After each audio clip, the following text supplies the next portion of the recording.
We're an organization that sins against too much unfettered cat or catmuff. Cat. A flock of sheep whose goal is seeing government until nothing else remains. Because the government is here to help. How can you help catmuff help you? By only voting for candidates dedicated to expanding. It's easy. You don't study the issues. No matter what a policeman says when running for office, they're all dedicated to expanding government. Make sure you tell all your vote for more government. Here at Catmuff, care if you vote Republican, as long as you vote for candidates committed to growing our federal family. Catmuff, because folks just aren't just to handle real freedom. I got a big fat ass.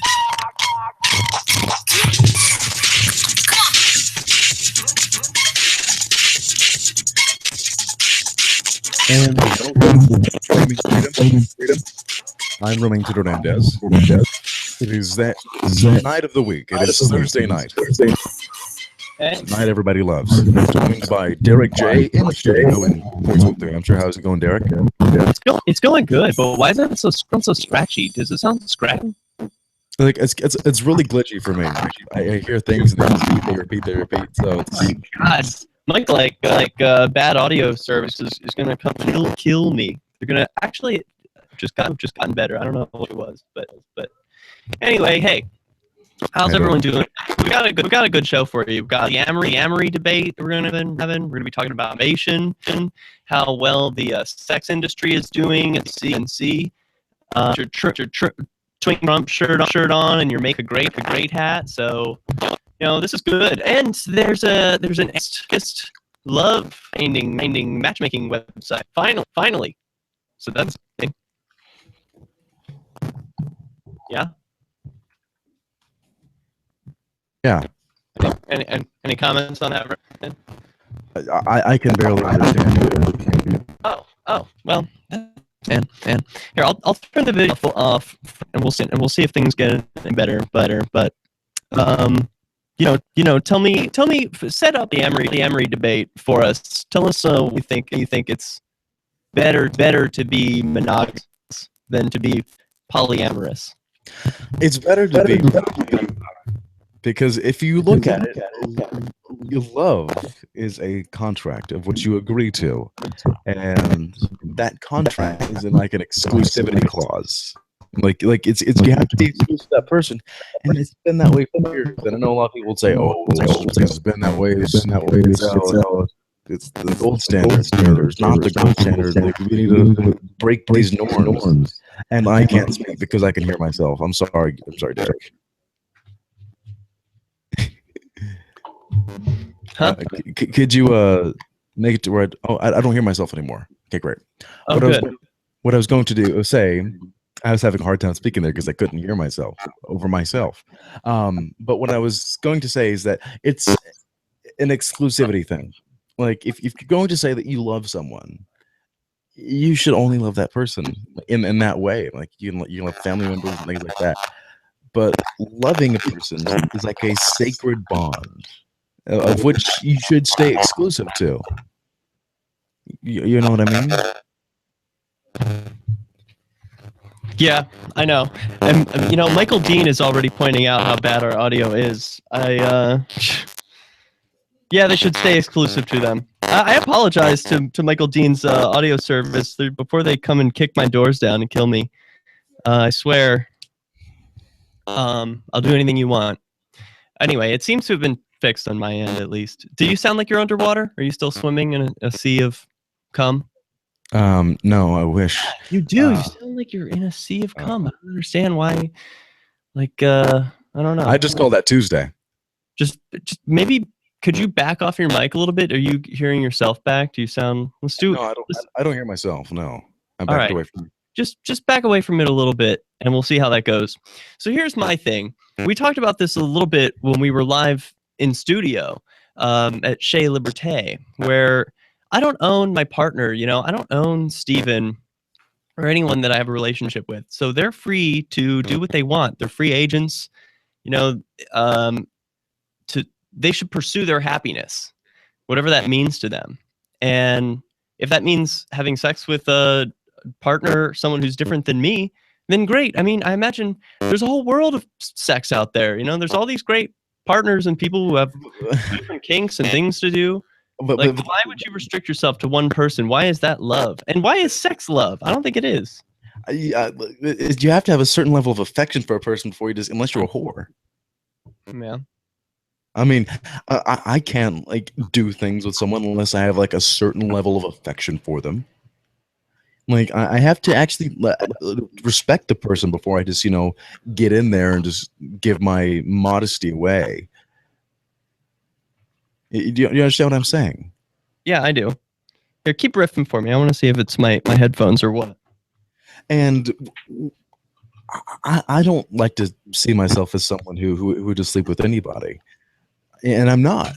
And I think that it's just this word may be overused, but it's degenerate to like say, oh, I'm in love with this person, but you know what? I'm not gonna have sex with them. I'm gonna have sex with this guy I met last night. I mean, it's just it's really degenerate. I'm an old-fashioned person, and people might say that, oh, that was not even old-fashioned. Old-fashioned people did this as well. Like, no, like I believe in a family structure. I believe you get married, you have children or not have children, and you stay in that in order to further society. And a lot of people might not care about society, but I do care about society, and I think that in order to have a better society, monogamy is the only way. Why is it better? Why is it better to be in a monogamous relationship? Yeah. Because otherwise it's just like communism. What are you afraid of? This is about you, isn't it? You know, this is about your relationships. You want to control another person. You want to own them. No. Yeah. In fact, I would like to be owned. Another person. Oh, well, okay. You want exclusive ownership of being owned. Yes. Okay. And I don't think this includes like three-ways or things like that, because the person you're monogamous to still is in that. So like, okay, yeah, fine, yeah, you're in it, and and that's not what I'm talking about. I'm talking about actually actively leaving that person. Oh, okay, I'm gonna go and have sex with Billy Bob down the road. Okay, bye. No, that's not right. I don't like that. Why is it not right? You just don't like it because you feel like you're being shit on, because it's like, oh, I want to be their pet all the time, and I want to provide so much joy for another person. They never want anything else. That's your fantasy, isn't it? Well, I just like coming home to someone who I know is like devoted to me. Yeah. Well, it doesn't mean that Steven's not devoted to me because he wants to have sex with other people. You mean sexually devoted to you? You mean they're not sexually, emotionally? How much control that is over another person? Don't you? I don't care. Want that? Well, it's inconsistent with your worldview. If you believe that people own themselves, there's a lot of things about me that is inconsistent with my worldview. I like Hans Hermann Hoppe. So that a lot of ANCAPs will say that's inconsistent with the worldview of anarcho-capitalism. Why? Because I thought he wasn't ANCAP. He is, but the things he believes, like, oh, blah blah blah. We're not going to get into the Hoppe discussion today. Why not? This is a place for it. This is the place for it. But he talks about monogamy too, in a sense. I believe I guess you could say that, because in a libertarian society, it's a society of contracts, and I think that love is a contract. And it like if you have a contract with someone and then you go do your contractual obligation with someone else, that's not necessarily a contract. You're breaking the contract. I just don't like it. that is Remington's opinion, and it may be a wrong opinion, but I am known for my wrong opinions. Yeah. If you follow my Twitter, I'm a very wrong person, according to a lot of people. So how did this? Hi, Derek. Hey, it's Nicholas. Yeah, what's up? Hey, welcome to the show. Thanks. Hey, so for those who don't know and haven't listened in a while, this is Nicholas Shankin. He's been on the show a few times. Welcome to Flaming.Freedom. Hey, I don't know if you've heard, but we're talking about polyamory and monogamy and what's like better for an individual and society. And this is something. How did this come up, Remington? Why did this start? It's just it's because a lot of friends that I have are just whores. They are sluts, and that's God bless them. I just don't, and they're in relationships, and that just boggles my Hold that mind. thought. I noticed that when we're going to break and the commercial music starts to come on, Google does this thing. If it were Fiend Phone, it would be great, but we're not using that yet. It suppresses your volume. So, like, even though you're making a great point, the only person who can make a point when we're going to break is me.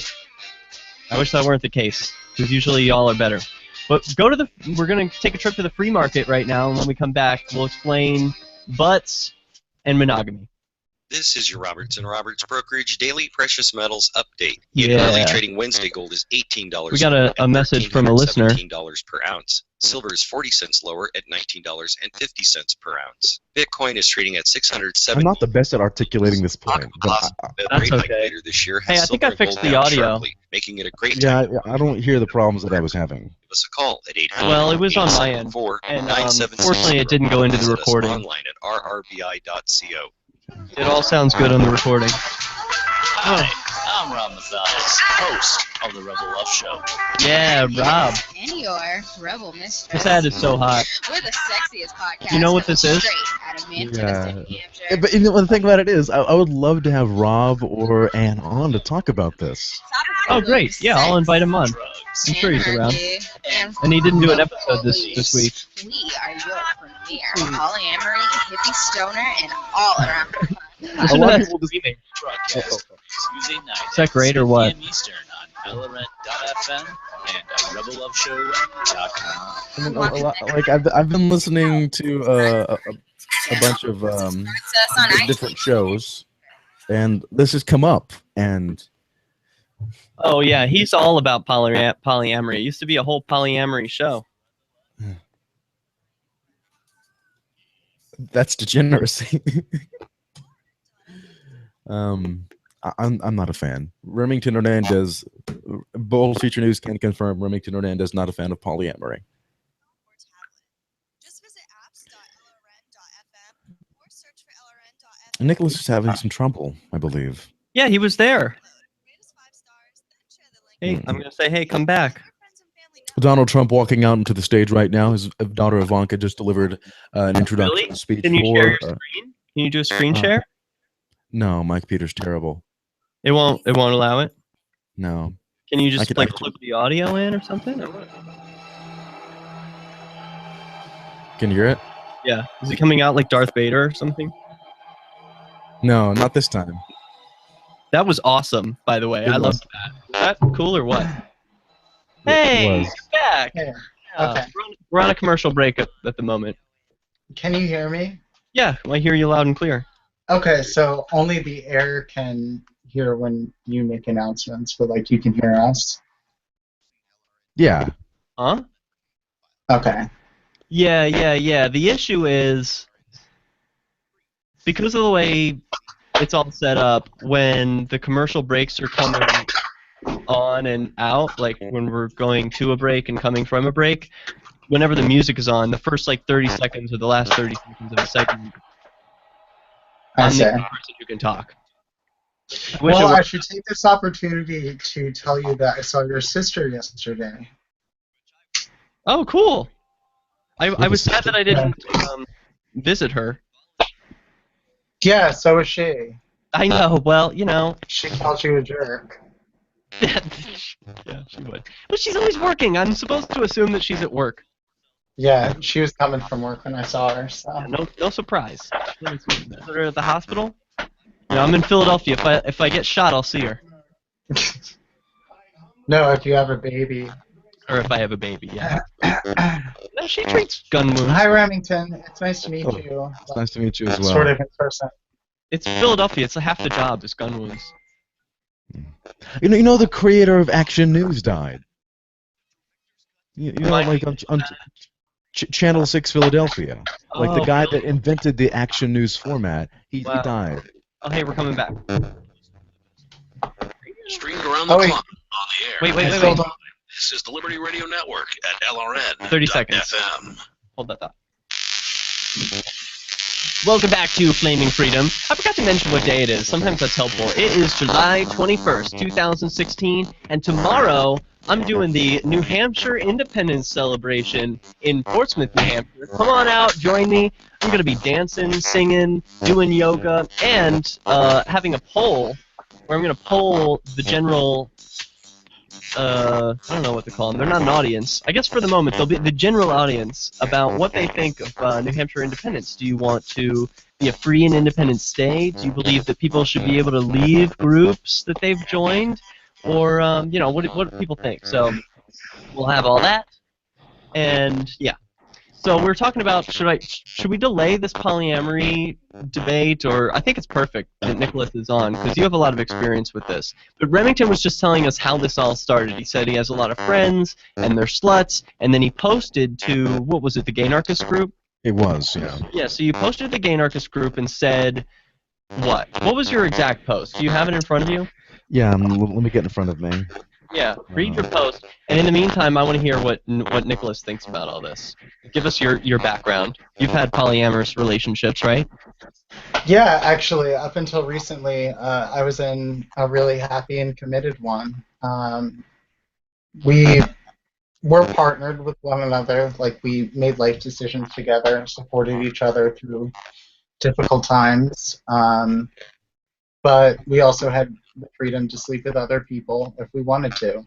And did you talk about that when you did, or did you just sleep with other people and then you didn't tell your partner? No, we would be open about it, or at least honest about it. Like if it came up, like I don't know if maybe he slept with somebody and didn't tell me, and it just never came up, or what. But you know, like at the end of the day, he was there when I needed him.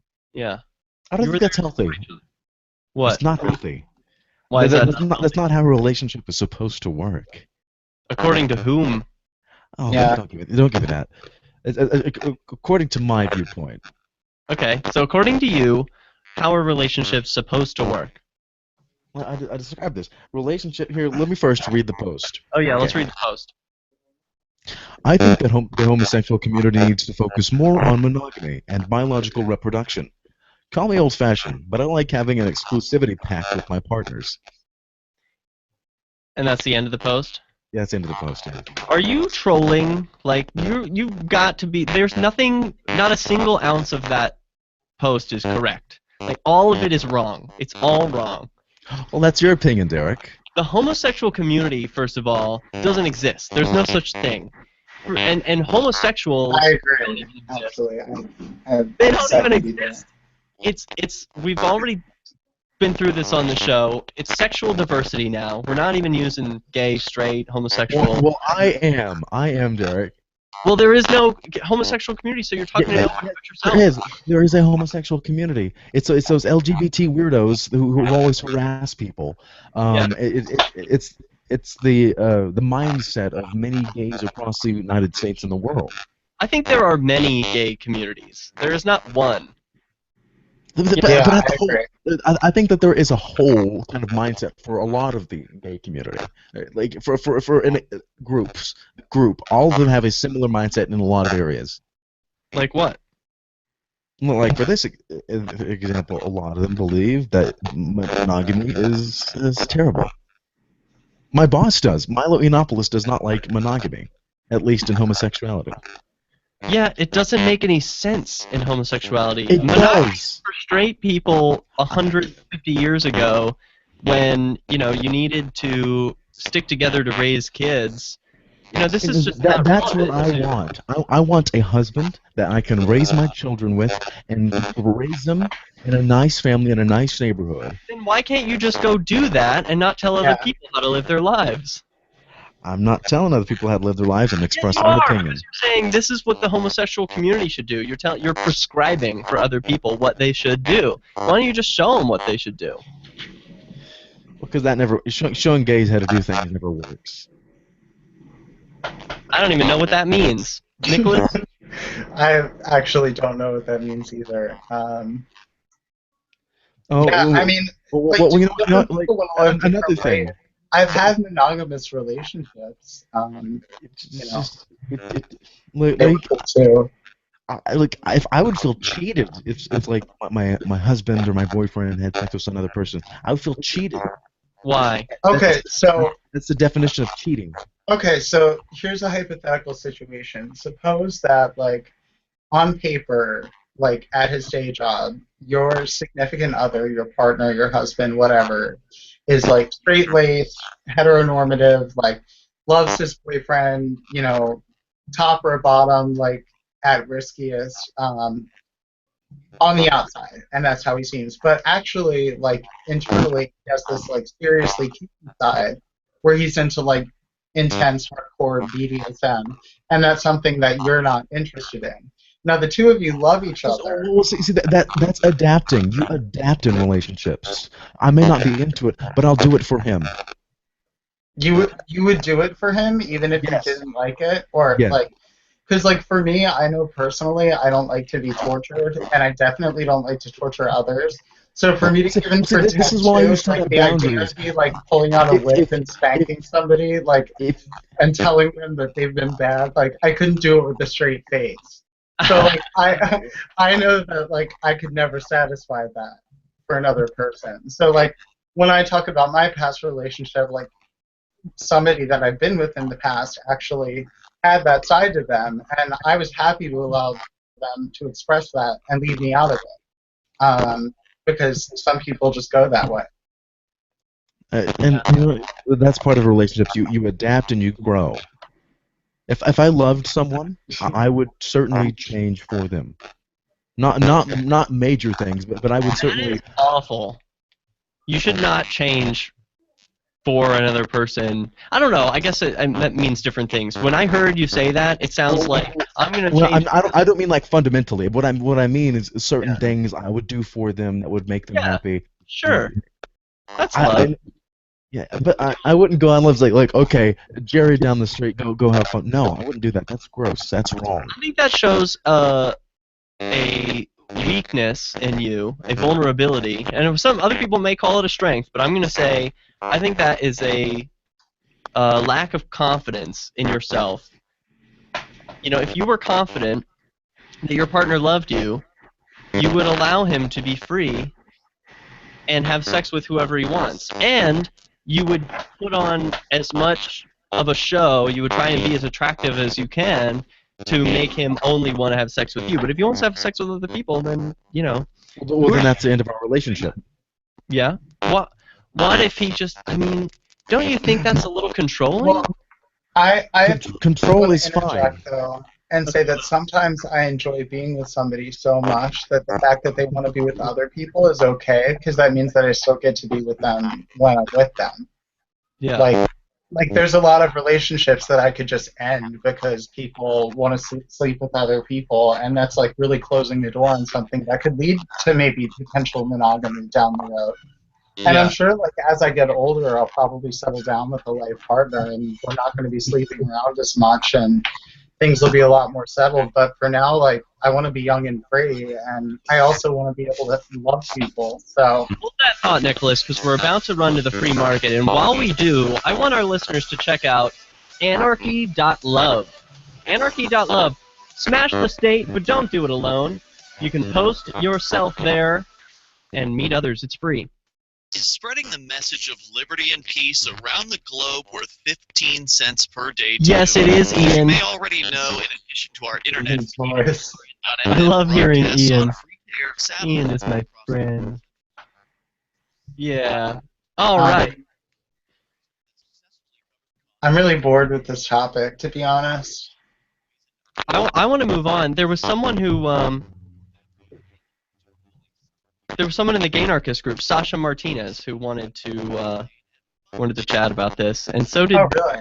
David Huggins. I'm just not a fan of this neo-sexuality. Neo-sexuality. It's old. This is the way. This is the state of nature. This is the way things are.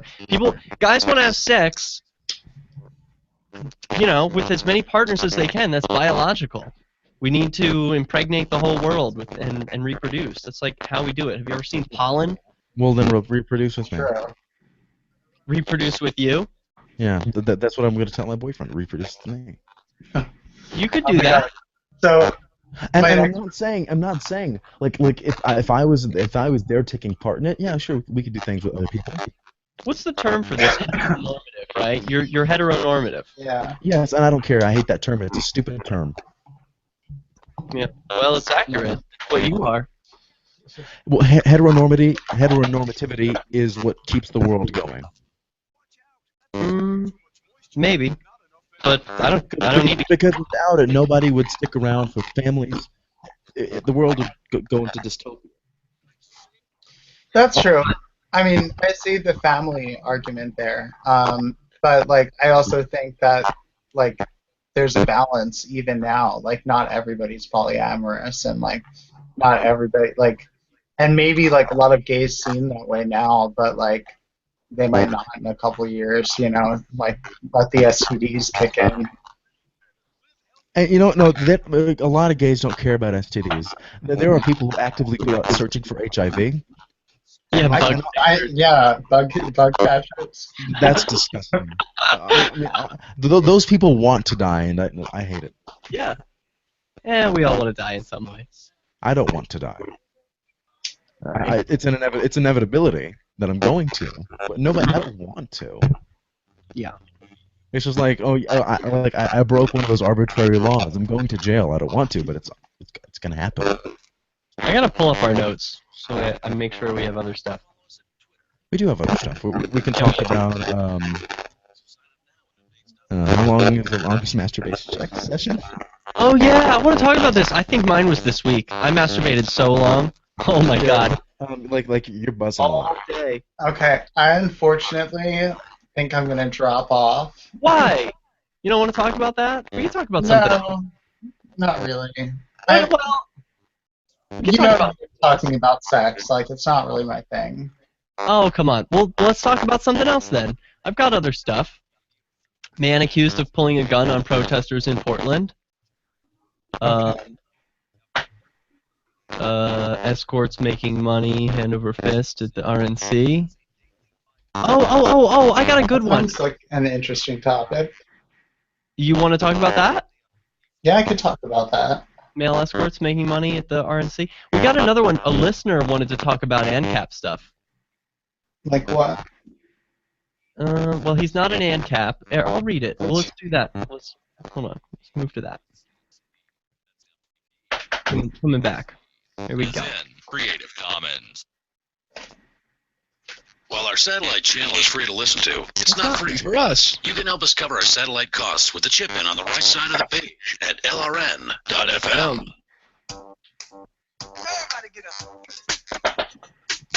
This song gets us flagged. YouTube doesn't like it when we play this song. So, we got a couple of topics. Nicholas doesn't want to talk about masturbation or sex, so we're going to put this on hold. And we're going to go to a listener who wrote to me today to say, I love Flaming.Freedom. I've been listening for a long time, and I was always too afraid to reach out. I said, call into the show. He's too afraid to call into the show. So he's got a message for us. And this is the topic that I want to talk about. It's a little bit of like Freedom 101, some Liberty kindergarten. So here we go. Now this guy, I don't mean to insult his intelligence. He's not in kindergarten. I'm just saying, when people say like, "Oh, I'm not an anarchist," but I'm like into liberty, I'm like, well, come on, man. Like, how? Let's nail this down. So I said, "What's your issue?" And he says this quote. First of all, what's going on that's really loud? Nicholas, do you have like a air conditioner on or something? No. Something just came on that's loud. Remington? Okay, there you go. Thank you. Well, in all of the NCAP literature I've read, he says, a lot of problems seem to be dealt with via incentives. The reason we would still function as a society without state-funded law enforcement would be because there are incentives for people to pay into private systems of security, and there are incentives for those securities to be reliable, etc. However, I feel that it is totally plausible to consider the existence of high incentives for a Night-watchman state because lone wolves who do not care for standards established by private citizens or contractual obligation. To me personally, Robert Nozick's libertarian society is what I most agree with. But even in, I'm hearing it, and Remington is muted, so that must be you, Nicholas. I'm hearing some kind of background noise. Like, you sure there's not a fan on or something? I guess there's cars going around, like window. There's a window, shut it. But even in that case, I believe that civil courts can be privatized. Ultimately, what it comes down to for me is how can we secure the rights of man with the least amount of government possible. Though I'm not convinced that anarchy is viable at this time in human history, I'm super fascinated by Jeffrey Tucker's thesis regarding the obsolete nature of the government in the digital age. So that's where aspirational anarchist would come from, I guess. So those are his words. He believes in a night-watchman state, and he's not sure that the world is ready for anarchy. But that maybe in the future, in the digital age, they will be ready. You guys have a response to our listener, whose name is Connor. A night watchman state can go behind your back while you're asleep. Fair For using point. that terminology. What do you think, Nicholas? I mean, I think it sounds like he's basically already there as far as like ANCAP philosophy goes. He agrees that like private police forces would naturally occur in the absence of a monopolized state. I mean, I don't really know what the argument is that we're having exactly. The argument is he doesn't believe anarchy could work right now. And my argument is anarchy is right now. You live in anarchy all the time. That's right now. Even with the state, yeah. Even absolutely. with the state, especially with the state. I mean, Yeah. the state operates in anarchy. So I guess that's the bottom line. I could elaborate on that for a long time, but I think it would bore us all. The point is, unless he can respond, and maybe he could message me or something. We live in anarchy right now. Nobody tells you what job you have to do, or what you're going to do with your life. People try and tell you what to do with your life, but we don't live in like a total authoritarian state where your whole life is planned and controlled for you. So, we already live in anarchy. You get to choose what your socks and style and everything. So this just goes one step further and says, hey, those courts and police that really suck and don't provide justice or security? Like, maybe it would be better if we ditched that. And I think that's obvious. It's obviously better. And of course people are ready for it. It's not like everyone's just so dependent on the state. It's just that's all they know. That doesn't mean they're dependent. It just means that they're not aware that there could be other alternatives. So, yeah, and also, like, as dismal as the outlook may be, like, the options of Hillary Clinton versus Donald Trump is such a slap to everybody on the political spectrum that, the establishment is all you're going to get, and that's it. I think that's a good thing that could really help push people towards alternative. Yeah. So that was good. We solved that problem. I hope that he, is clear. He said, what was the thing that, the reason we would still function, blah, blah, blah, incentives. So he gets it, the incentives. But then he says, like, I would consider the incentives for a night watchman state because of lone wolves who do not care for standards established by private citizens for contractual obligation. Yeah, well, lone wolves, what are you talking about? Like, what's a lone wolf going to do? Yeah. People who drive on the roads that they haven't paid for are going to be, like, hey, you're going to have to pay for that, man. And if they don't, there's going to be a way to prevent them from entering. Something I found is interesting, like in Joe's book, Joe Jarvis, in his first one. Were those apartments that people had to pay for, but there was all these ads. But the ones who didn't pay for it never got thrown out because they looked bad on the company. Yeah. And there was such a small percentage that didn't pay. Yeah. It's going to happen. I mean, it's okay. It's acceptable. There are people who steal from Walmart. Walmart doesn't pat everyone down when you leave. The buzzer goes off most of the time. They're not even going to come after you. So it's just they accept that some of their stuff is going to walk. if you put like some soda in a cup and then walk out of the convenience store, they're not gonna call the cops, get a helicopter after you. Like, Actually, okay, I used to work at Trader Joe's, and it's factored into their budget. Like they have a theft budget that they just expect. in some stores after a certain night they don't charge you. Like after a certain time of night they don't charge you. That too. Yeah, so that's pretty cool. Yeah. So what about these escorts who are making a ton of money at the RNC? Tell me about them. Now, I wish we had a bumper for this live RNC coverage right now with Derek J. Yeah. Live RNC coverage. Man on the street.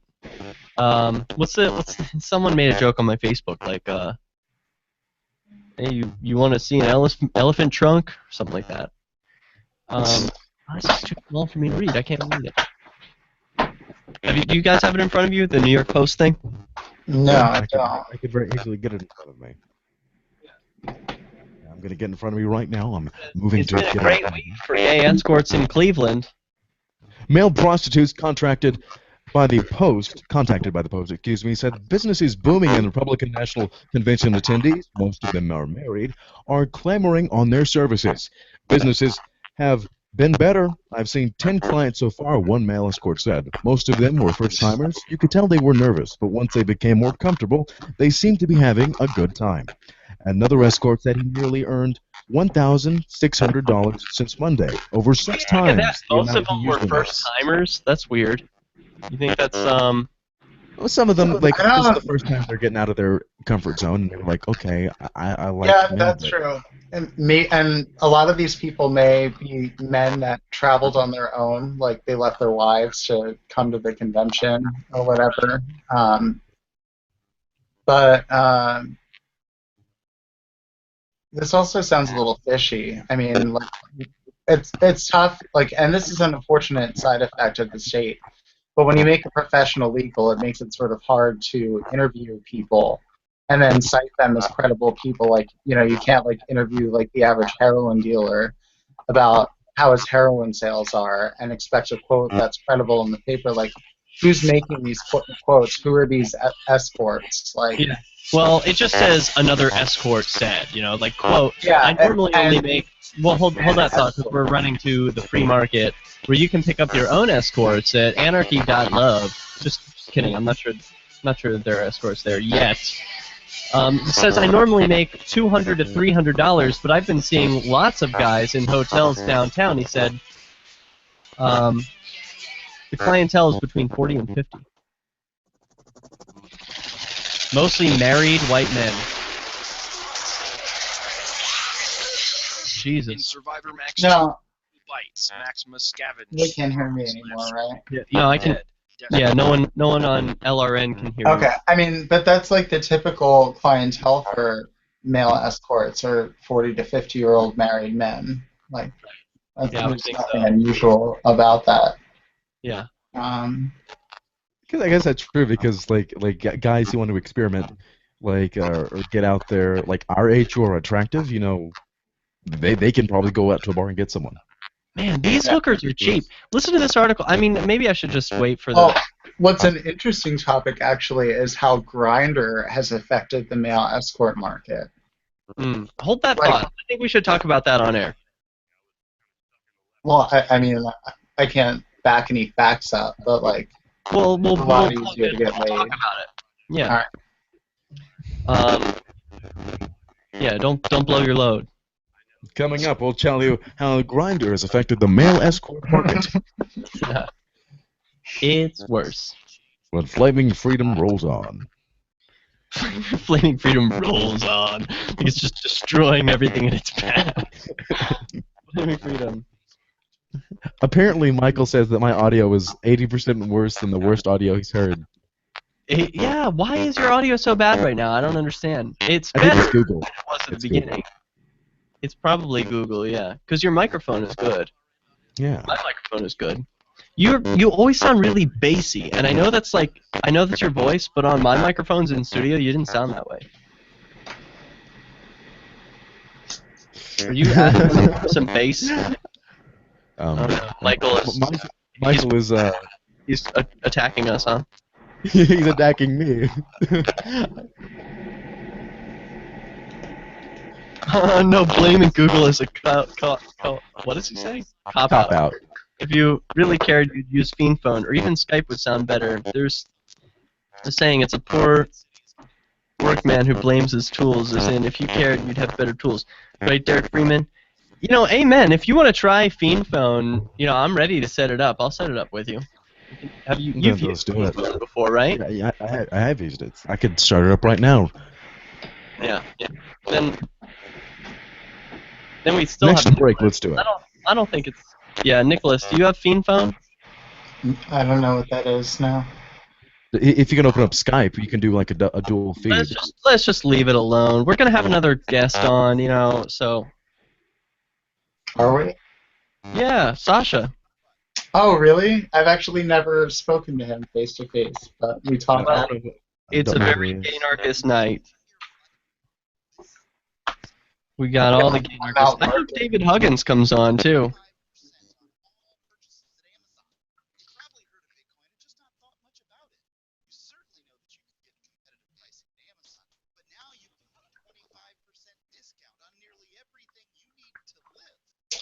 I'm gonna get some coffee. I'll be right back. Oh, that's a great idea. I'm gonna make some coffee. Oh, damn! I'm out of cream. Make your own. No. Yeah. Just cum in it. I've done that. It's not the same. You know, cream has a little bit of sweetness to it. My cum is like a little basey. It's a little too like soap. I'll agree. Yeah. Well, I do have butter. I could use butter. That's a little... That'll work. No. Do you love Twitter? There's a Twitter account so you can receive our tweets at twitter.lrn.fm. That's twitter.lrn.fm. Here we go. Aww. Steven sent me a picture of a bunny. Look at this bun. Can anyone see that? It's too bright. Aww. You can't see the bun. I can see it. It's cute. Yeah, you're so cute. You know, Steven calls me conejito. It's Spanish for bunny. Oh, someone's breaking in. Hey, Fiend Phone. Not really. We wish. Welcome, Sasha. Next episode. Yeah, next episode maybe. So, Sasha, welcome. It's Nick. Hi, Sasha. Hi, Nice to Nick. talk to you. Nice to talk to you too. So, we were talking about polyamory earlier. We sort of ditched it because Nicholas was like, I'm bored with this. You know, he's been there, done that. Nicholas is really a pro when it comes to polyamory. Like, people are just getting into it and talking about it now, and he's like, you know, on his like 20th polyamorous fling or whatever. I don't know. It's not my 20th. It's definitely not. I'm a dissenter. Yeah, and you're against it. Sasha, you wanted to talk about this. Well, why is this important to you? Why does this matter? It matters to me personally. I want the person I'm with to only be with me unless we do something together. But on a whole, I think everybody should kind of do their own thing. If someone wants to be polygamous, they want to be polyamorous, if they want to just be alone for the rest of their life, to each their own. Okay. So to each their own attitude, but are you against it generally? Do you think it's bad for society? I don't think it's bad for society, but I think it's bad for certain people. A lot of people have trust issues. We have a lot of craziness going on lately, a lot of mental health issues not being treated in the right way. So I don't think it's for everybody. But it's a personal choice, though. Exactly. Who's it not for? You don't think that it's like going to potentially like lead to like societal ruin if like the family unit is degraded by the homosexual agenda? Oh, not at all. And I don't think it could ever get to that point. I think no matter how... But the homosexual polyamorous agenda, I should say. The homosexual polyamorous agenda. I don't think so. I think you're seeing a larger shift towards a more family unit in the gay community. I don't think you're seeing... Because there was a lot of that polyamory, a lot of that sleeping around for years and years, because that's taboo, being gay is taboo. They kind of went... Everything was so underground, yeah, people were forced to just kind of like get it on when they could. There was cruising and parks and shady bars and Or speaking. glory holes. You never know. Yeah. But now that it's becoming more mainstream, I think you're seeing more of a shift towards homosexuals in that family. Well, so Have you ever done a glory hole? What? Have you ever done a glory hole? I haven't. I wouldn't be against it. It's just never come up. Well, I've never Well, done one. I would love to, but I'm a little bit scared of it. am I the only one here that has? I don't know. And LA is such a mixed grab bag of people. I'd be kind of scared who was on the other end of it. Yeah, seriously, I'd be terrified. Okay, so I didn't think about it at the time, but now that I think about it, yeah. Talk about glory holes, then John Waters' movie Desperate Living definitely deserves a mention. Honorable mention for the female glory hole, the girl's boobs in the wall. Yeah. That was really funny. I saw David jump in. I'm gonna text him. I saw you. Come back. So we got a response from Connor. Do you guys want to hear what he said? He heard us talking about why he's wrong about why the government can. Okay, here's what he says. Thanks for addressing. You probably haven't heard this yet, Sasha, but basically a listener called and was like, "I love Flaming.Freedom. I'm not an ANCAP, and I want him to be able to be in the gay anarchist group, but he can't be in the gay anarchist group if he's not for anarchy." So here's what he says. Thanks for addressing what I was talking about with you. I think anarcho-capitalism is unbelievably consistent and really fascinating to read about. Even with what all you've said, I still am not totally sold on it. I still think there is a legitimate role in the state protecting the rights of life, liberty, and property of man. I'm still totally open to it, though, and to that I've got to say, like, what a joke, Connor. Come on, man. Where does the state actually protect rights, liberty, and property? I mean, they rely on stealing your liberty and property in order to, quote-unquote, protect you, right? And so no one can protect your stuff by stealing it.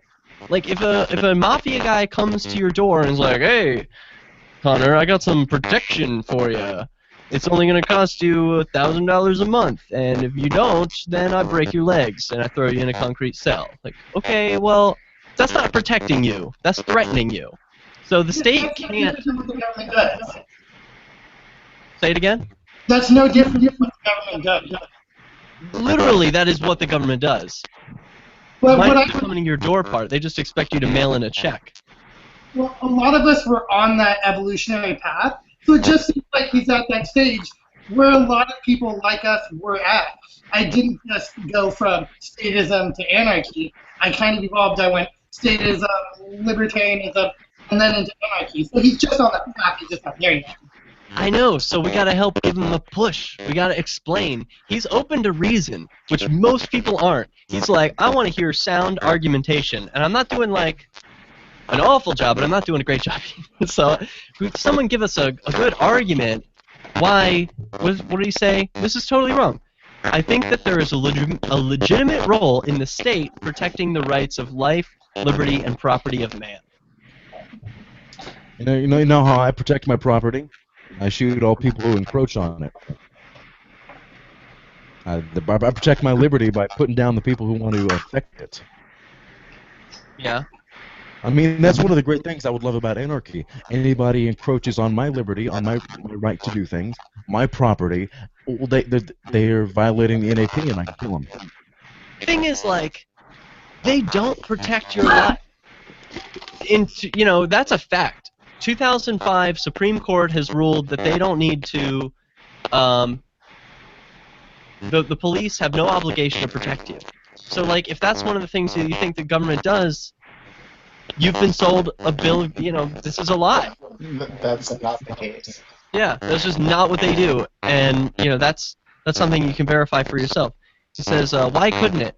I believe in voluntary taxation, if that changes how idiotic you think I am right now. No. I don't think you're idiotic, Connor, really. I've been where you are, and I want to invite you into this cooler party that has way cooler people in it than just the statists who are like, oh, the minimal watchman state. Those people are alright. We got better parties on this end. So, let me help you out. And I think that's an important point, You can't approach people who are on that path in an insulting way. You don't want to do anything that's going to turn them off to the ideal. And I think a lot of the internet white knights of anarchy don't fully understand that. I totally second that. I think that like all of the keyboard anarchists out there are like really scaring away potential recruits. Well, I was doing that today a little bit to the Gary Johnson. My husband. Sorry. Hey. Hi, husband. You guys are married? Yeah. Cool. That's how I do his life insurance when he dies. All right. Not that he's wishing for that. Hey, so there was someone who posted, one of our gaynarchists actually posted a picture against Trump. It was a Never Trump guy, this Shad. And he said that Trump doesn't want him to have the right to get married. Baloney. Baloney. An absolute falsehood. Yeah. Trump is a Manhattan billionaire. Do you think he gives a fuck about whether or not gay people get married? Absolutely not. Hillary Clinton gives more of one. He's putting on an act so that he can get elected, dumbass. I guarantee all his makeup artists on The Apprentice were flaming homos. He was. Oh yeah, totally. Guarantee. Okay. All these Fox News anchors. I'm sure there's so many homos making up, dressing hair for Megyn Kelly. You know, it's just all part of the spiel they have to give Martha and Clyde in buttfuck Alabama. Apparently, Roger Ailes was doing the dressing up on Megyn Kelly. Oh. Hey, so Connor says, I believe in voluntary taxation. I don't think it's what the government does, but it's what it should do. And I'm like... Yeah, that's not like, a tax, though. That's not fee. a You're paying a tax. fee. Yeah, you're paying for a service then, and then that allows room for competition. So, like, if no competition arose because, like, the voluntary taxes, what are actually fees, were affordable enough, like, for the services that they provided, and people were happy and didn't feel like there were potholes in the road and were being caged for things that were crimes, then great. But like, I don't think that's what would happen. We will be right back with the gaynarchists on Flaming Freedom. Money, power. Yeah. All right. Boy, we have a lot of gaynarchists on this show tonight. Even David was trying to come on, and Connor's chatting in. This is great. And I'm so excited to meet Nick. I didn't expect that. Yeah, I was saying the same thing. I've been wanting to like actually talk to you, so this is cool. It's crazy. Yeah. Talk about? We talk about it quite a bit, but we've never actually spoken to. Uh-huh. So this is crazy.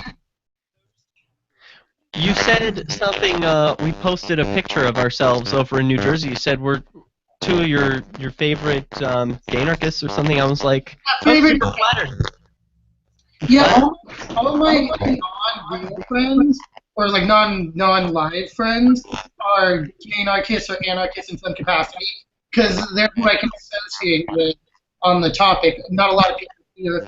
I know I try to preach, I try to get in, but it's easy to talk ideas that get you. Right? Yeah. So, I've been on Flaming Freedom with you once before. I talk to Nick all the time. Those are like two of my favorite people. Well, I was happy about that. Is it just me, or is Sasha breaking up? Yeah, it sound. I was worried that was something about my setup, but it sounds like you hear like every other word. I don't know what. Let me get off the call and call back in. I'm getting random like RF from you guys, so like every time. Okay. Radio RF, is that radio frequency? I don't know. Random feedback. Like you sound like there's like a lot of buzzing when you speak, Derek. I sound like there's a lot of buzzing when I speak? Yeah. Yeah. Well, Jesus, guys, thanks for letting me know. That's a problem. I'll let you know. I thought it was on my end. No, I don't know. I don't know what that is. It sounds clear on my end. Or you think it might be Google? Does that sound? Yeah, maybe. That's a cop-out, Derek. You can't blame Google. No, I think I can. Blame Google for everything. I'm blaming them for this. Rim Jobbington says I sound scratchy. Yeah, I get the same thing. I get a lot of like RF feedback from you when you're talking. Ugh, sorry. It's okay. I'm doing the best I can, guys. Do I sound better? Yeah, y'all sound good to me. I mean, shoot. I'm just trying to do the best I can. Oh, we were talking about the gigolos in Cleveland. We totally forgot to come back to that. And Yeah. Has one of you guys ever got An escort? No. I've dated an escort, so I guess I sort of have. Well, in strict confidence, guys, I actually have done that. So I'm a voice escort. People can It's pay not me to- strict confidence when you're on YouTube. Oh well. Okay. Yeah, I mean, I'm not really that embarrassed about it. It's not something I talk about a lot. Nor should you be. Did you make a lot of money? I did. I made an insane amount of money. What was your what orifice did you offer up? No, usually never, unless like for an extra like $200. Okay. So why? $200? Yeah, you're a cheap date. I mean, no, for an extra 200, so it would be 5. Okay, that's not that much. Yeah, I was under the impression that escorts were like $1,000 or something like that. No, definitely not, and especially not in the age of Grindr. Yeah, Derek, I mean, I'm sure maybe I should do this to raise the $1,100. it would be an easy way for you to do it, Remington, if you wanted to do that. But I don't recommend it personally. I think it's a little soul crushing. We should talk about this, like, I don't know. I guess we could talk about it now. It's fine. No, it's fine. I want to talk about it on air because it's interesting. I'm going into journalism. It's more soul crushing than anything in the world. I don't know. Being paid. Like I had to check my soul at the door when I got to broadcasting. Good. Hey, Remington's talking about perhaps moving to New Hampshire, guys. Yeah. Yeah, we're gonna make a little gay anarchist utopia over here. I was gonna move, but I got a new job. You're gonna move where? I was gonna move to New Hampshire. We were planning on it next year, but then I got like a new job, and I don't know if I can. Oh. I really wish that I wanted to live in New Hampshire, but I just don't. That's fine. Philadelphia is great. Yeah. Well. I can't tell if you're actually being sarcastic or not. No, of course not. Philadelphia. Brotherly love. You like it there. I hear everybody's rude in Philadelphia. They are. We love it. Philadelphia. We love how mean we are. I was surprised how nice everybody was when I went up north. I was expecting it to be like terrible, rude. I mean, I'm nice to people that like aren't from the area, but like, you know, you have to look out for number one. And there's a lot of like crazy people in Philly, like I come from the crazy South. people.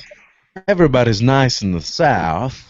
Yeah, but they're not. The thing is, they hate your guts in the South. Oh, bless your heart, right? They're like, oh, well, I can stick a knife in your gut. You know, that's really what they're saying.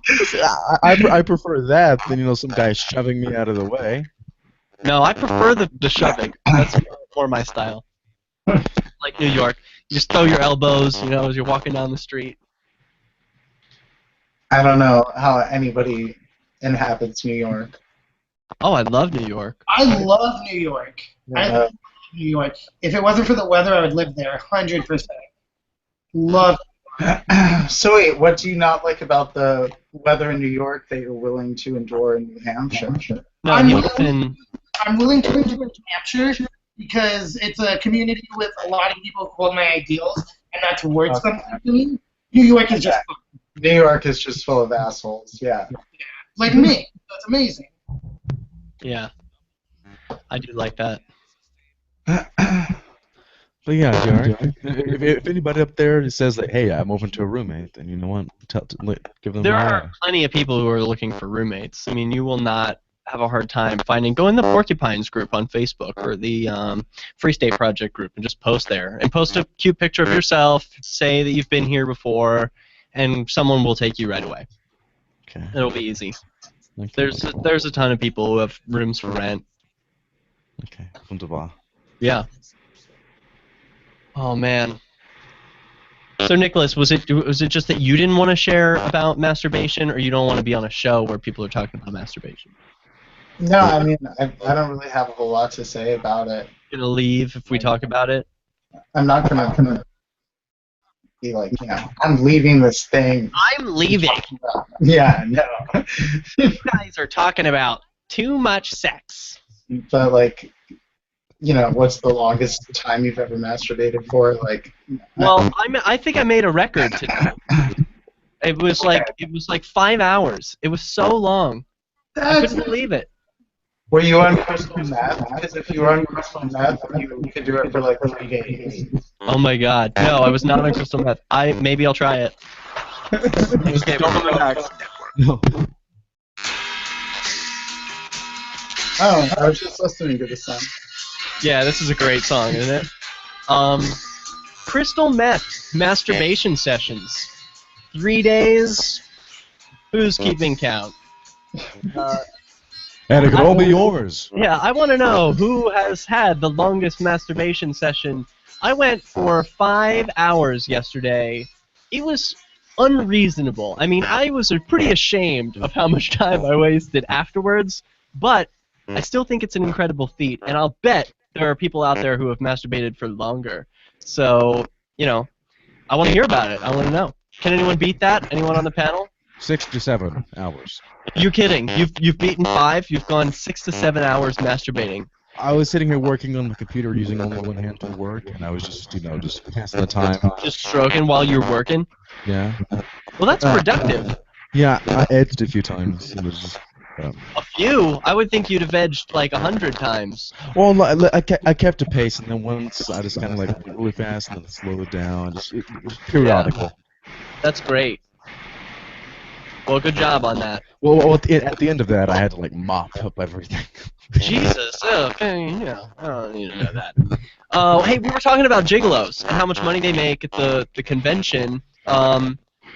The prices have been affected, I think, by Grindr too. Because I was saying, this gigolo. First of all, I dated a male escort back in Philadelphia in 2008,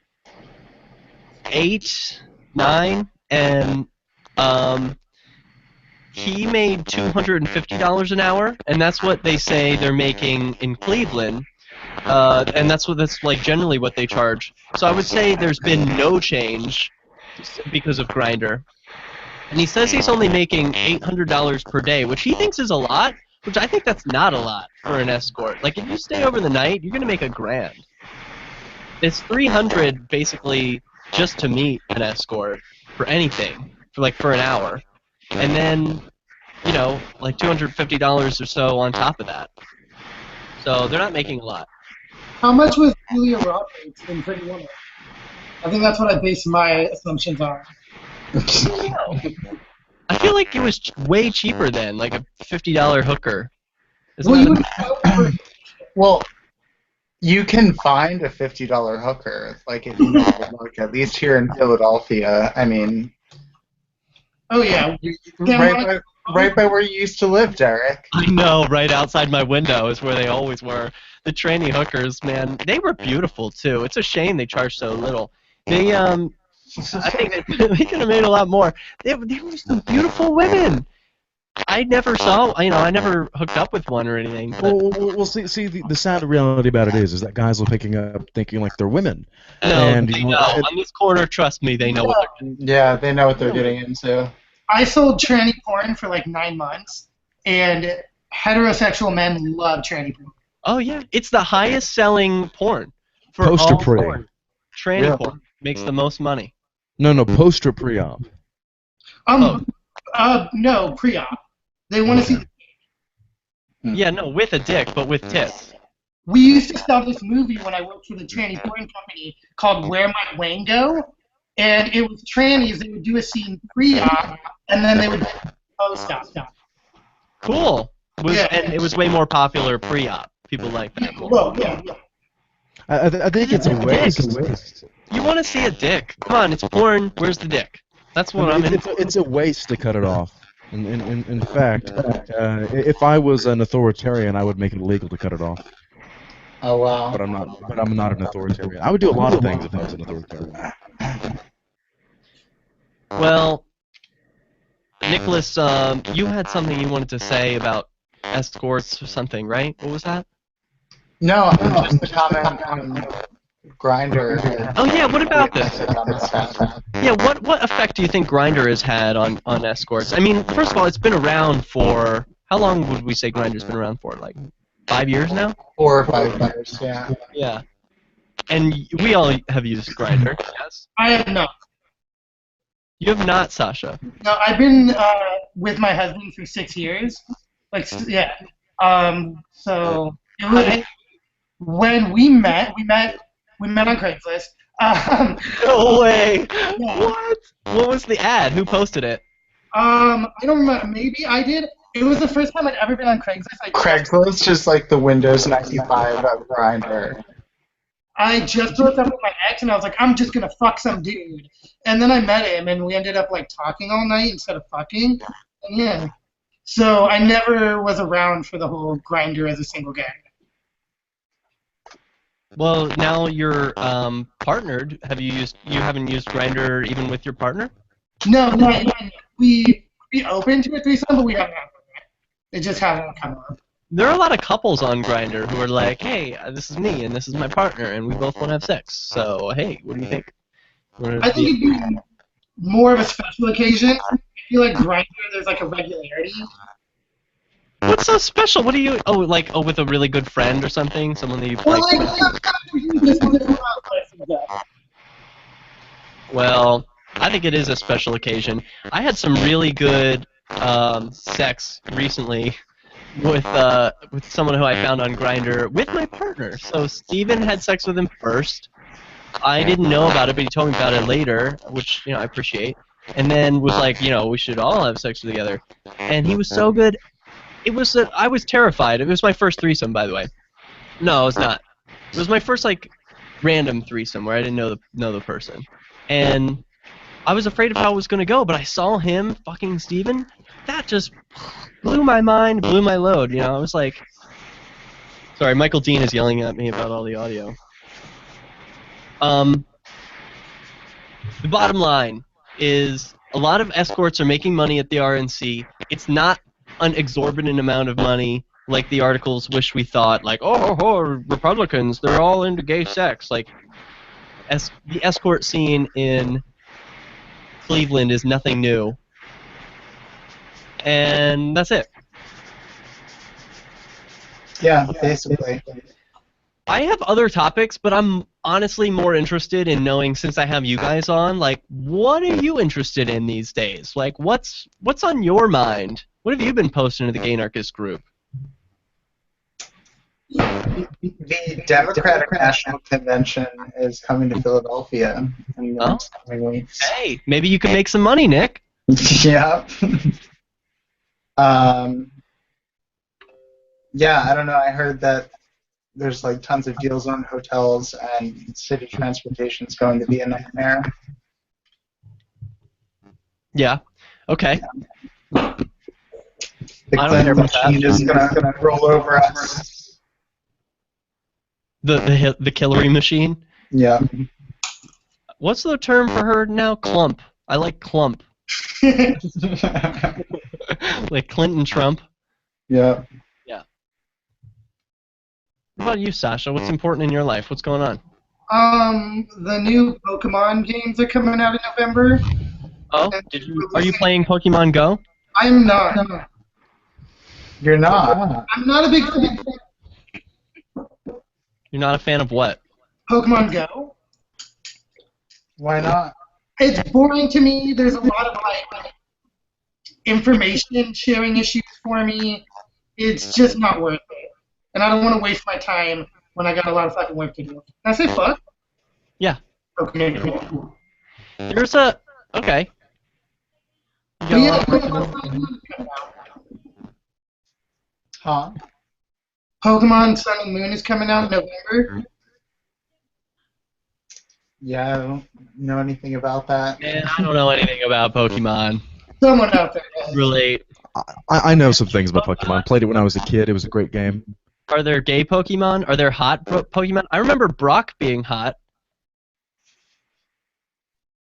I mean, I Depends, think man. it was all about that, and a little bit of for people like daddy issues. Mm. I don't have daddy issues, but, you know, older men are kind of nice. I think you clearly have daddy issues. Rim Dobbington. My father's a nice man, and I have a great relationship with him. I'm not saying he's not a nice man. I'm not saying you don't have a great relationship with him. I guess I am saying those things. I don't know. Because, man, well, I won't put you on the spot while we're on air. That would just be so rude. I think I will... Is this something you noticed personally? Well, let me tell you about this cop that was posting on Grindr today. Hold that thought. This is your Roberts & Roberts Brokerage Daily Precious Metals Is my update. sound- Currently trading Wednesday gold is $18. What'd you say? Is my sound any better? per ounce. No, Silver's 40 it's cents coming lower in at and out, which I don't $15.50 understand per why that ounce. is, but Bitcoin Michael is trading Dean at 670 tells me, here, US let me turn this dollars. down. Talk of a possible Fed rate hike later this What I year might has do, silver and I down really sharply, honestly, making it a great this would super blow to have to do this, but he said that my sound is good and that everyone else sounds horrible. And he said that I would kick them off and go solo. Just read stuff you wrote. You sound good. Then fix their issue, not on air. It's horrible. I can't even understand Sasha. That's what he says. That sucks. Is he But being I don't know. hyperbolic? Maybe. I think I could hear. You know, we've had listeners. We've had Connor can hear us, right? Like he heard all the things we said. In fact, he's got more. He Should I go responded. on LRN and listen? Like while Yeah, y'all yeah. are talking? Yeah. I'm going to turn off and restart my computer and see if that has anything to do with anything. I have no idea. I mean, you sound good to me. You sound fine. I don't know. Michael has very high standards for audio quality. Yeah, I'm assuming. He does have a Facebook page about it.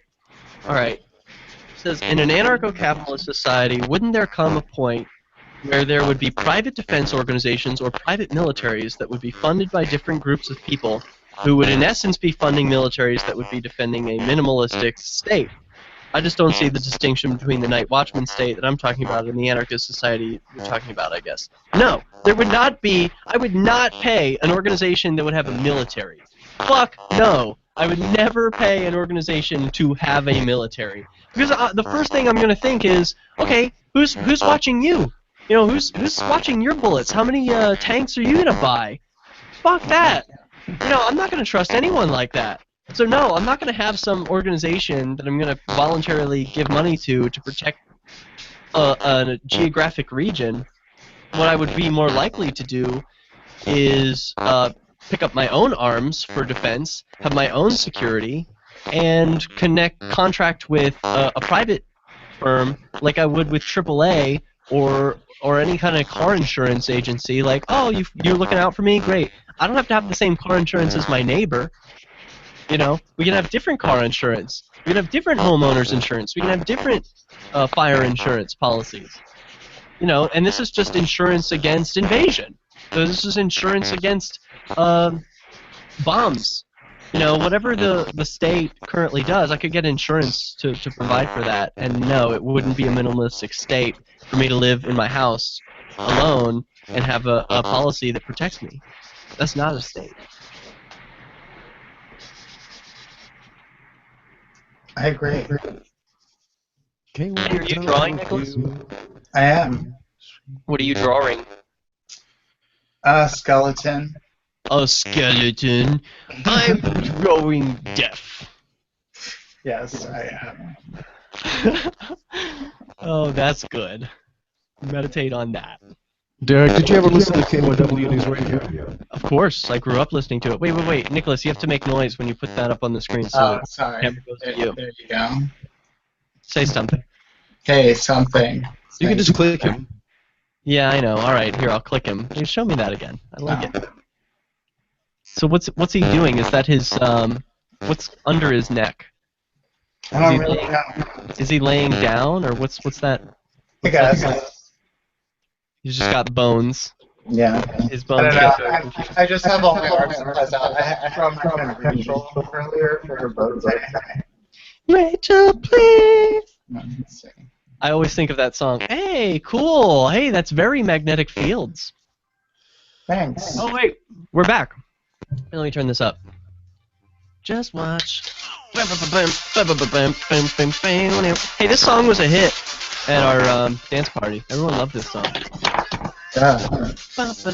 Oh, you wouldn't like it, Nicholas. Pitbull. There were Pitbull songs, and I decided you're absolutely right. Like, no way am I gonna have Pitbull in any songs that I play for other people ever again in my life.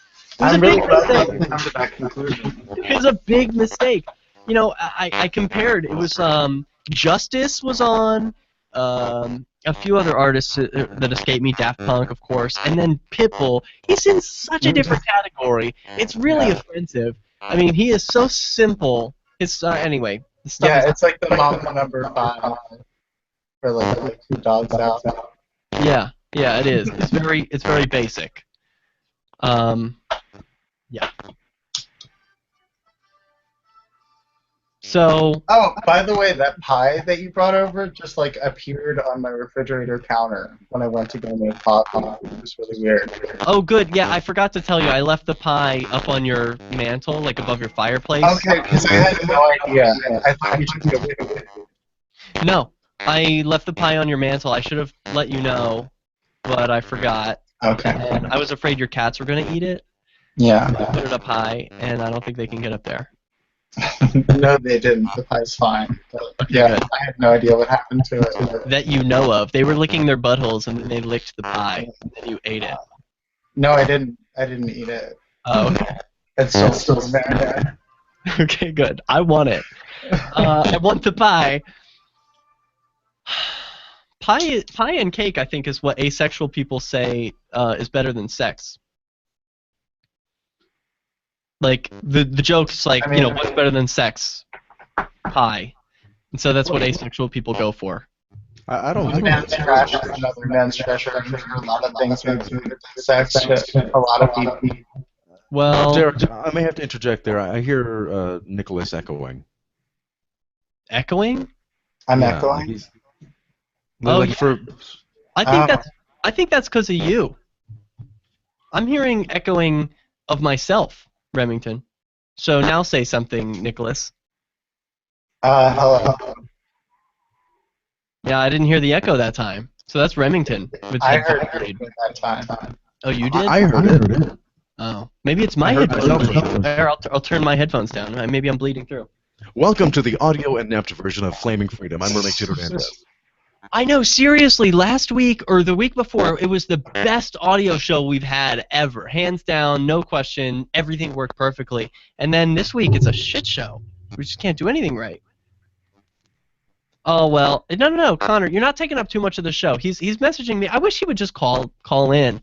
But instead he's saying, alrighty, I don't see a difference, but I don't want to take up too much time on your show. Definitely believe in the Night-watchman state. Maybe another conversation for another time. Night-watchman state is a fantasy. Let me just end with that. We'll just end with, look, there is no such thing as the Night-watchman state. That experiment was tried. It was called the American Revolution and the U.S. Constitution, which is an experiment of the smallest, teeny tiniest, most restricted government you could possibly have. And it grew to become the largest empire the world has ever known. So that's how the experiment in restraining government goes.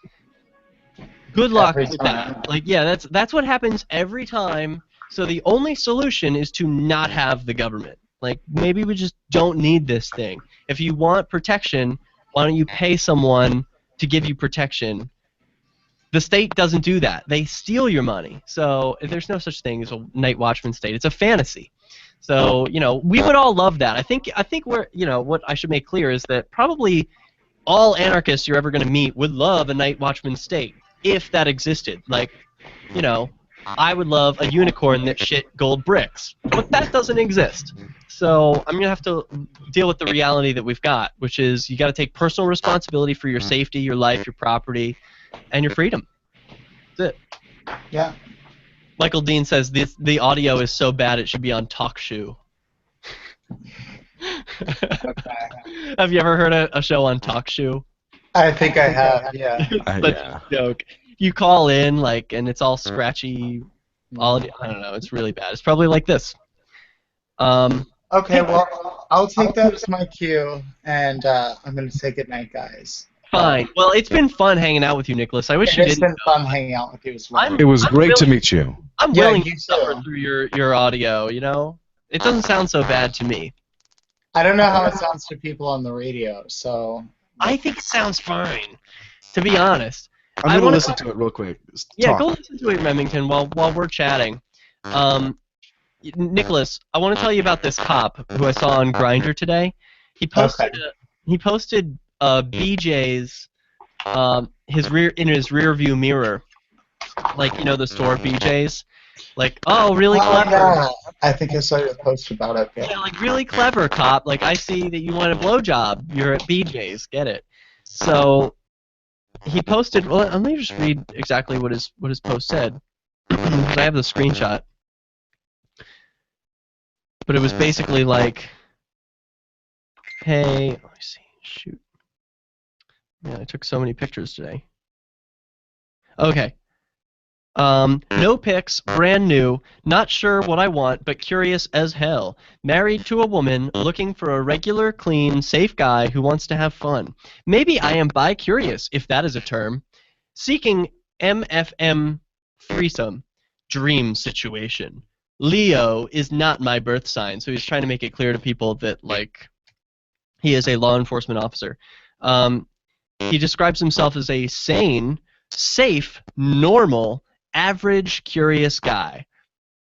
I have no pics. So apparently he has been through this before. Like, if he's been on Grindr before, if he's saying, I have no pics, because clearly people have been asking him, like, hey, pics, show some pics. He says he's 42 years old, white, stocky, married, clean cut, discreet, 6'1", 285 pounds, looking for chat, friends, and right now. And at the time, he was a 9-minute walk away, just 3,250 feet away from me. Oh no! Did Nicholas leave? What happened? Yeah, but he apparently he's back. But you sound fine, Dick. You sound amazing. All right, of course I sound fine and I sound amazing. But did you hear anything about this this cop? He described himself as straight Leo for fun. So I'm like, I wanted to engage in a conversation with him. Like, maybe I could get him to show his face and I could post it. That's rude, Derek. Yeah, I'm okay with it.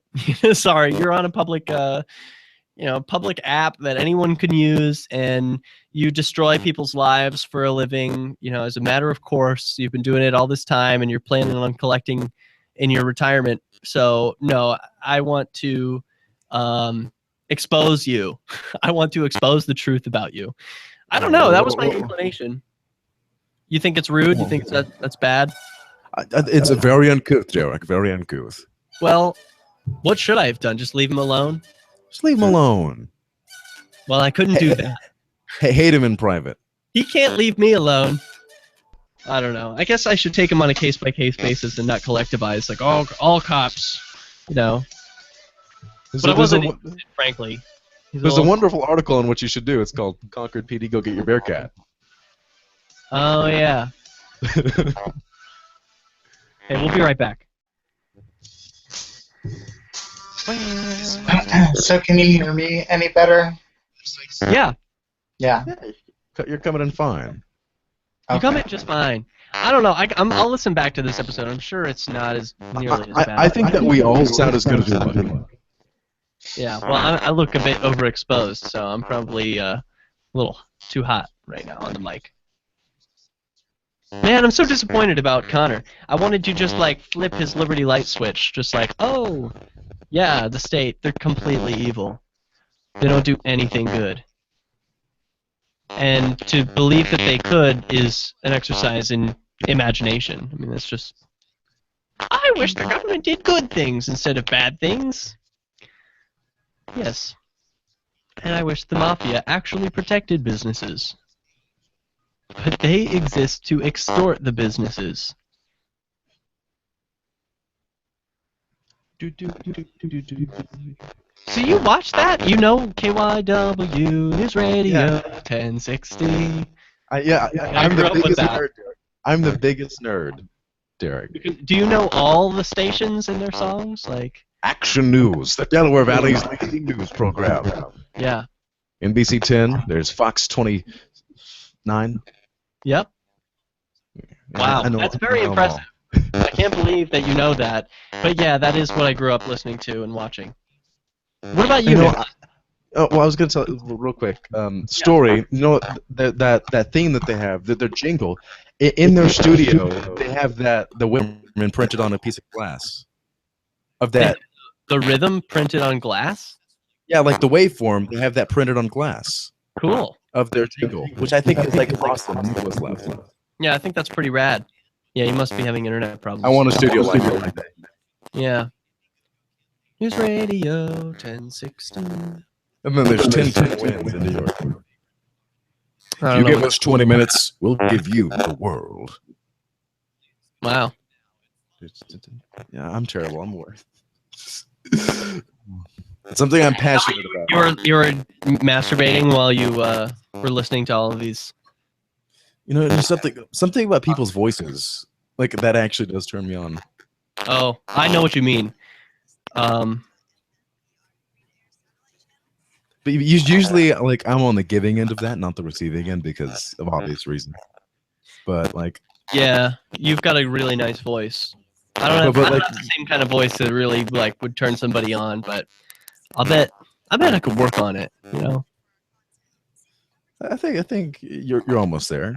No, I'm a little too high pitched. I gotta bring it down. And I see, that's what I enjoy. Down and more serious. You enjoy high pitched voices? I mean, like, I'm mid to high. I'm used to deep voices, but mid to high, some with accents. Have you ever listened to ASMR porn? That doesn't turn me on. I don't. Have you ever listened to it? Yeah. I haven't. I really don't know what this stuff is about. I've seen like 2 seconds of it, and it's like girls whispering into cameras, and it sounds horrible. My name is Flaming.Freedom. This is ASMR. I could see getting into that. It's like it converts you into a whole other world. Honestly, like when someone's like right up next to me whispering in my ear, it's a different story because you could feel their breath on you, and that's like a whole different level. Oh, okay. Yeah. Well, now we're talking. Yeah, something physical. Especially like when people bite my ears, but Yeah, you like biting, or just the ears? Everywhere. If you enjoy LRN.FM, please contribute to your favorite shows via their websites and become an amplifier at amp.lrn.fm. That's amp.lrn.fm. I got a big fat Big fat ass. Hey, you know, I found my wig from college today. I was, you said I went to Brandeis. You did a little documentary or something on Brandeis. And when I was in college, I did my first, my first like public drag. I dressed up in my mom's clothing and makeup as a kid. But this was public in college when I did a little like song and dance and everything. And I had a wig, and my name was Brandy Ice. Because I went. I call it Brandeis. Is that not the way you pronounce it? No, it's Brandeis. Well. Yeah. Okay. He was Jewish. He was not French. Yeah. Well, okay. That's my misconception. I saw some Hebrew in the logo afterwards. Like, oh, it's probably Jewish. Durr. Yes. Wow. It's not a Jewish college per se. Like, whatever. It doesn't matter. I could do some really terrible jokes, but I'm going to refrain. Why? Well, just let it rip. Okay. Well, they do take your money in the same way. Yeah. Well, man, I don't get that.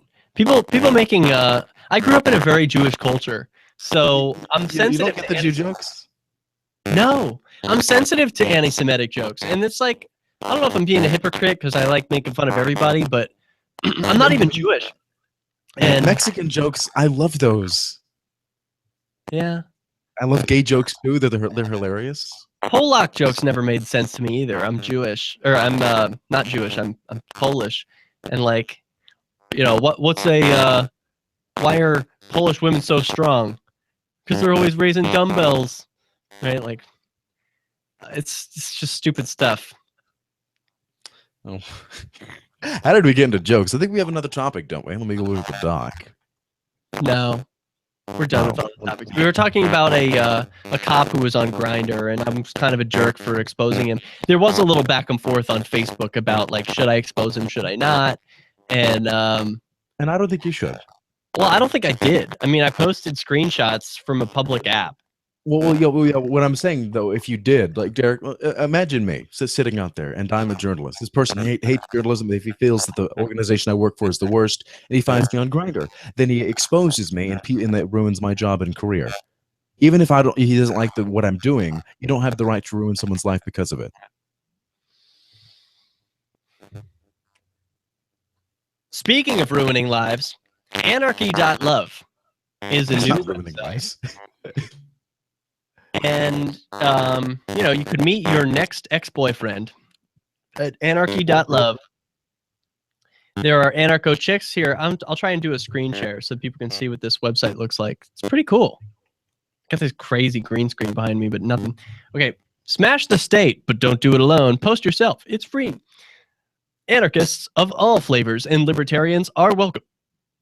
We're brand spanking new, and you are a beta tester. If you see any issues, I'm sure you will, please contact me. Okay. There's a link for that. And then there's anarcho chicks and anarcho dudes. And it looks like I can, like, browse them here. Who have we got? They got some cool names. This one's Spooner Me. Haha. Like protester, rebel, chat. What are some of the dudes' names? Freedom.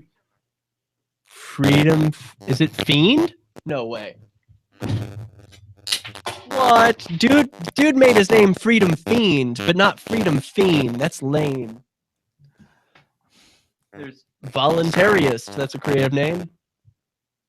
And ANCAP King. I like the regular names. How about just Z or Funk Golf? Oh, Z is a reference. That's another libertarian reference to the Z Mask, right? The Z guy from. There's Matt Guitarman. Matt what? Guitarman. That's another name? Yeah, Matt Guitarman. Yeah, and then so you scroll down and you can search 250 more anarchists. So I wonder how this works. Is it just like a browse thing? And I guess I've experienced this. I had a very hard time meeting other anarchists when I was dating and looking for. I don't want to date a statist. Fuck that. I've dated communists. A communist? Did you know he was a communist? Yeah, I think that was part of the relationship, was the fact that we disagreed so much. That was a part of the relationship? Like, you enjoyed disagreeing with each other? Yeah, that's my philosophy on love. I'll disagree with the person. I'll marry a communist if I fall in love with them. We can disagree civilly, but at the end of the day, we love each other. When we enjoy each other. What about Star Treksionists? That's funny. Nathan the Ninja Squirrel jumped in. I guess I don't want to date communists, only voluntarists, and I would accept Star Treksionists because they are extremely logical and nerdy, able to sit through long, boring shows. There's also people who don't, who are apparently turned off by my job. People get turned off by jobs. By talk radio? Yeah, of course. I'm turned off by not talk radio, but like journalism, broadcasting in general. Well, why are they against that? I don't know. They don't like me being in the spotlight or something like that. It's really weird that I don't get it. Yeah, that's lame. Are you having any luck finding anyone? Are you dating anyone now? I am not, but I have my eyes on someone. Really? All right. And hopefully that'll come to fruition at some point. Well, are you doing anything to court this person? And why are you saying someone? It's not a woman, is it? Oh, it's some guy. Okay. No. You know my stance on women, Derek. Yeah, I know. You're so anti-woman. I'm turning more straight lately. I'm not had any sex with any woman, and I'm not looking to.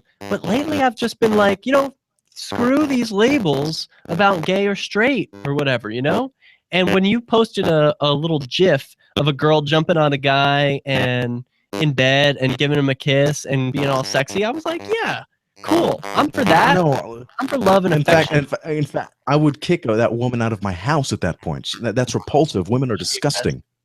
Yeah. You're ridiculous, man. I think that's I am some a sex. insecurity. I think you have the same insecurity that straight guys have about being gay. You like the identity box. No. I've tried it. I don't like them. They all act the same, and it's wrong. They act the same. What does that mean? What do you mean? They all have similar traits. Like a feminist talking about men. I probably am a male version of a feminist, just not liking women. Well, that's lame, man. Because there's more things have been ruined by women than men. So what?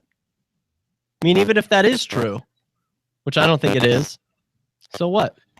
I mean, most of the things that have gone wrong in my life are because of women. Ah, okay. This makes more sense to me. When it's personal, when it's like, oh, women ruined my life. I don't necessarily have a vendetta against like a woman walking down the street, but like I just certain types, and it's just I'm not a big fan. Were you bothered by girls hitting on you in high school? No. In fact, every girl hated me in high school. Really? Why did they hate you? There's a 3-letter word starting with F and ending with ag. Because you are a fag. Yeah. So they knew that you're a fag? I wasn't out about it. They just kind of guessed. I mean, I guess you've seen me, Derek. So they hated you? I would think they'd like you. No. You're a cute guy. I got a ton of affection from girls in high school, and I really didn't like it. And I probably should have just, let it be, or maybe because I was very lonely a lot of times in high school. I never had relationships for a long time. So I couldn't make friends with either. You could make friends with other fags, or there's no other fags in this town, or men, or I couldn't make friends with anyone. Yeah. Oh. Well, mostly because I didn't have anything in common with anybody either. But how did you find traveling? You've now traveled a few different places. Was Grindr is Grindr opening up for you? New worlds of possibilities? Not the biggest fan of Grindr anymore. What? You've heard my philosophy. Great. Okay, we'll be right back. I want to know why you don't like Grindr, because like Grindr, I don't know. I hate it too. The new 4th edition of Healing Our World, The Compassion of Libertarianism, will take your understanding of liberty to a I hate it deeper too. level. I get messages from people all the time. It's one of the most common things. Like, give me a reason to delete this app. I hate this app. I don't want to be on this anymore. I deleted my Grindr. Lost all my messages. I'm going to sign on right now. Hey, AbFab comes out tomorrow. I love that they remind us that on Grindr. They're like, hey, you're gay. You're going to watch AbFab. Yes, I will. I'm probably not going to like any faggy movies. I love this. I messaged a guy, hey, you like yoga? No, haha. Okay, well, then I'm not interested in you. If you don't like yoga, that's like always, that's a very clear... I'm not the biggest fan, but I'm not going to just hate it. All right. And I've done it with you a couple times. You did do yoga. You were good. I wasn't talking about yoga. No. Huh? Talking about hosting a show.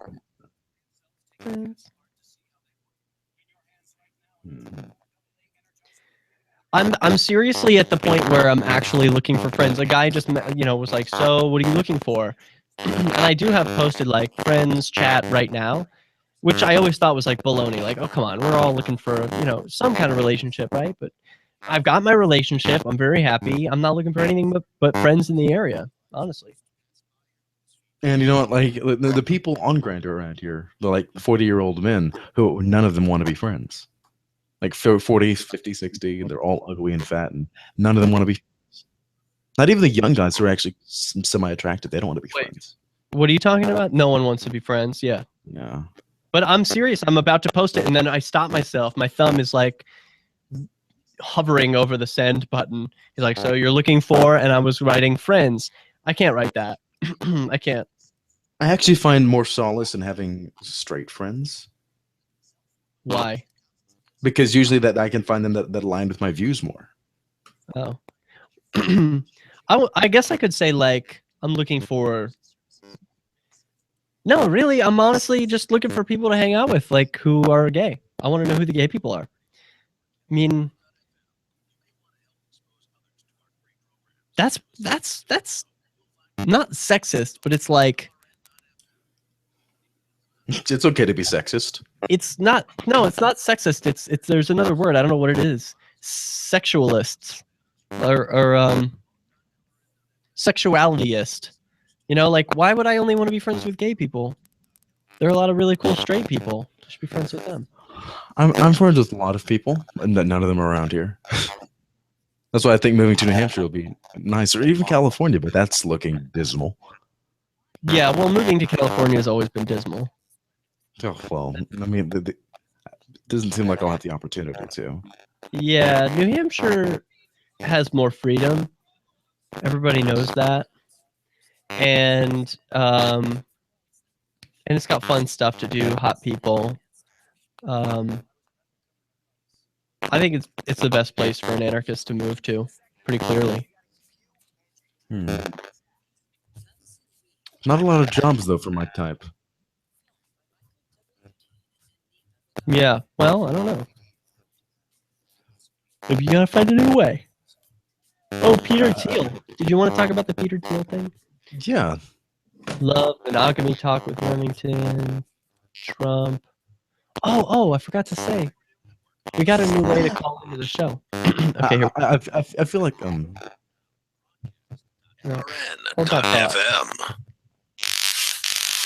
Yeah, welcome to the final segment of Flaming.Freedom. Now, our new audio on demand line allows you to leave us a message. So maybe you have something you want to contribute to the show and you didn't get it in tonight. That message you could leave for us, and we could use it on the air, of course. Just call 641-793-9660. What's that number, Derek? That number again is 641-793-9660. And I'll give it again in just a moment. But that number, when you dial it, will prompt you with, like, push, whatever button to listen to Flaming.Freedom. And then if you want, you can push that to listen to the show, or you can press 0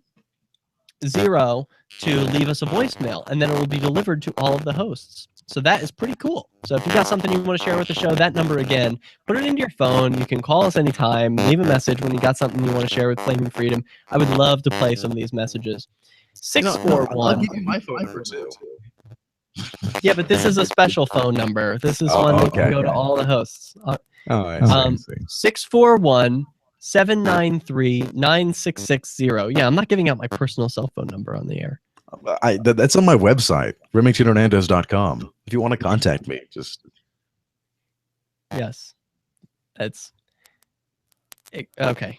I didn't want to... I was like, that's extremely-desperate.com. This is what I wanted to say, but that's... You're not desperate. You just put your... It's professional, right? It's branding. Yeah. Do you have a special phone number, like, just for Remington? Does it spell out Remington or something? No, my name is too long for that. We were talking about Grindr and how people are always wanting to delete this app, and you said you're not a big fan. You didn't it's like not on Grindr. my phone currently. I deleted it. Are there other apps? Well, you were crazy about Grindr when you were visiting here. You're always on. I wasn't on. Well, no, I was just looking around. Like you're the one that told me to get it to put it back on my phone. Oh yeah, I forgot. Well, I'm glad you did. Were there people to talk to, or you didn't like it? What didn't you like? I mean, like I wasn't going to be there long enough, and I think that my long enough. I mean, it only takes an hour to meet up with somebody. I wouldn't have waited to transport myself over there. It was just it would be a hassle more than anything. Oh God! If you wanted to ask for a ride, I'd be more than happy to give you a ride to your grinder hookup or whatever. You know. But you know, like I said in the group, like I can't just go out and do things. I have to have like a friendly relationship with someone. I have to build a bond. I don't know why. Maybe because Remington like feels guilty about something and he doesn't like being a whore. Is that what you think that's really true? Yeah, I do. I don't know what it is, Why but do I you think feel I feel guilty? guilty. Guilty about what? Oh, about being a whore. You don't want to be a whore. You want to have. No.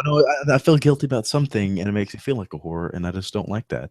I don't know what it is, though. Guilty about? You don't know? No, I don't know. But you feel guilty, Mm-hmm. and you don't know about what. No. You just feel the emotion. So, yeah, I have to know someone first. Why?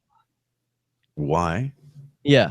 You've never had a hookup where it's just like he comes to your door, you guys strip, and you go at it, and just like, hey, I don't even know your name. No. Well, like in the past I have, but recently, no, I couldn't do So that. in the past you have. And yeah, but so it's fairly like something happened, but I don't know what it is though. Huh. Did you regret the sex that you had with the anonymous person? No, he and I are friends right now, but so you became friends afterwards. Yeah, but he moved away. That's the story of my life. But you gotta move away. You gotta move out of that go nowhere town. I gotta move out of the state, honestly. But yeah, I don't know. I just not into Grindr. Like if one of my friends offers to do stuff, I'll say yeah. Hey, one of our listeners brought up, we were talking about Jews earlier and IQ, and there's an article that was this guy published. He's a psychologist or he's a physicist. And he apparently published statistics about IQ, and I can't read the whole thing, it's a little far away, but basically Jewish people have a very high IQ compared to the rest of the population. So I guess the order is sort of like, and you'd be called racist if you were to mention who's at the bottom of that spectrum. Black people. Well, Africans are traditionally at the bottom of the IQ. I don't think they are. I think I think that's actually true. Like I've read something before that said that they were Aborigines are at the bottom. People the original settlers of Australia. Well, they're black too, but they're not there's black. different. Yes, Aborigines are black. Not really. They're more like a red. That's Native Americans you're thinking of. No, I know Native Americans are. Yeah. Okay. Well, anyway, this isn't a race. If you want to hear about race, call into Cantwell. The point is, no. I want to talk about it too because I was called out on this week. There's someone who on my Facebook posted about white privilege, blah blah blah. When you say all lives matter, you're being unintentionally racist, and here's why. And I'm like, all right, I get it. I get that. Like, black people have this issue in the world where they are, they have a different experience. Yeah, different advantages. I will say that there's an advantage. Like some people will be treated differently. Just some people, I'll agree to that, but it's not a rampant issue. Well, I don't know if it is or it isn't, but basically my point was the person who posted this is Indian American, and guess who makes $102,000 a year on average? Indian Americans. That's quite a lot of money, especially when you put it in perspective of the average white person in America and Asian Americans in general. Yeah, Asian Americans in general, but specifically Indian Americans more than anyone. They're a standard deviation above even Asians. You've got white people at 54,000 and black people at 35,000. And then Asian, I think, was somewhere like 75,000. And then Indian, over $100,000 a year, per person. We're not talking households here. What their thing is, it's like, oh, colonialism. That's their thing. It's colonialism. I mean, like, if Indian American people can move here and they dealt with colonialism and they dealt with slavery in India, and So my point was, hey, maybe colonialism helped these areas and a lot of the areas that they happened in. Oh, I mean, that's what people say. No, that's what I'm saying. Maybe that's true. I would. Like, in Africa, it's about IQ. Look at Zimbabwe. I believe it's Zimbabwe. It used to be Rhodesia. It was a sprawling, great place. And then after they forced the colonialists out, look at Zimbabwe now. I really don't know anything about the history of Zimbabwe. All I knew was... Well, think about their currency. You have to pay in trillions, hundreds of trillions to get anything. Right. Their currency is a disaster. But I mean, that's not unique to Zimbabwe. That's happened in Germany. But it's just so rampant. But yeah, what I'm talking about is that, like, it's collapsed and it's gotten worse. It's reverse racism. It's because they are racist against white people in Zimbabwe. Are they? Yeah, it's because they don't allow white people to own land. Well, here's my issue. I feel like people are anti-white today. Like, I feel like a lot of the people that I interact with, you know, fortunately not in my community, but random people, they'll justify anti-white attitudes all the time. And you shouldn't be anti-anybody except anti-state. I'm not even anti-state. No. I'm not anti-anything. I'm pro-liberty. I'm pro-freedom. I'm pro-equality. I'm for things. I'm not against things. I want equal opportunity for all people. I want, you know, everyone to have a good job that kicks butt. They get to dance and have fun with their friends. You know, they could date and marry and fuck whoever they want. Yeah, that's what I want. I don't have any hate for any groups. Even the state. And that's a new one for me. Like, just loving the people in the state, loving the politicians and the law enforcers. That's the challenge. That's the real challenge that I think will change the world. Instead of all this divide and conquer and throwing bombs at each other, none of that. That's not going to move us forward. You know, hug it out, have a conversation. That's those baby steps. But it's not sexy. It's not exciting. It doesn't bleed or lead in the news. You know, it's not a flag burning or something. It's not a riot. But really, there should be headlines like, man has coffee with cop. Worlds are changed. I want to say something before we have to go. Just, it's like those pictures of those protesters like putting flowers on like the riot shields. Yeah. Of like cops and things like that. And like, that's nice. But we do have to go. Close it I'd out like there. to see more flowers at these protests. I'd like to see fewer protests. Come to my celebration tomorrow. It's not a protest in Portsmouth, New Hampshire. Find out more on Facebook. We're in the Gay Anarchist group. In the meantime, Flaming.Freedom.com. Peace. I'm Remington Hernandez, and he's Derek. Good night. And he's Derek. Ooh, I love this ad. The new NSA data center in Utah Have you heard requires this? 1.7 million gallons of water every single day to operate. Billions of Fourth Amendment violations need massive computers and the water to cool them. That water is being supplied by the state of Utah. Fact. There's absolutely nothing in the Constitution which requires your state to help the feds violate your rights. Our message to Utah: turn it off. Right? It's so simple. It's so great. I love to see the arguments between the states and the feds. Visit off now. So basically, you got that idea, right? Who do I talk about taking out an ad? Because Joe's got a new book that I want an ad out for. That we want to cooperate. For Android and iOS devices. I would talk to Ian about that. Okay. But anyway, this has been a lot of fun. It's filled with surprises. I'm so glad that the Gay Anarchist participated. I don't know what I'm going to do about the audio. If I'm going to listen back and see if it was actually bad. I think it wasn't. I think it was probably fine. And probably even good compared to most standards. You don't think about this. When I come on this show, I feel like I'm a negative force. Like I'm always the negative dissenting person. You mean attitude-wise or audio-wise? No, attitude-wise. Like I'm always the dissenter. I disagree with everyone else.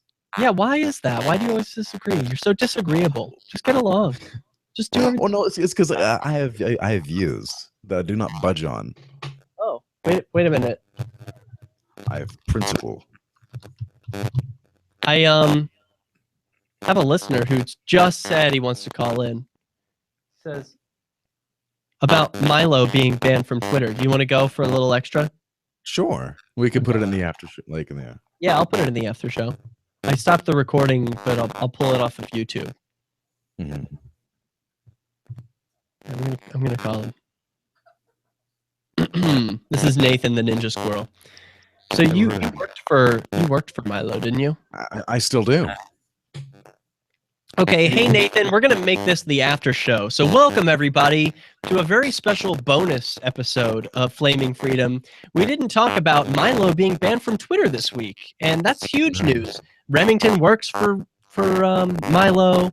He's a friend of mine. RNC is happening. The Twinks for Trump had him give a speech earlier this week. I mean, it was incredible. So Nathan the Ninja Squirrel, you had some thoughts you wanted to share on that. What's up?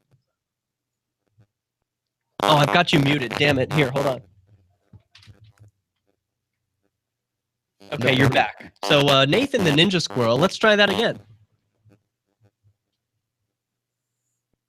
I still don't hear anything. Do you? I don't hear you, Nathan.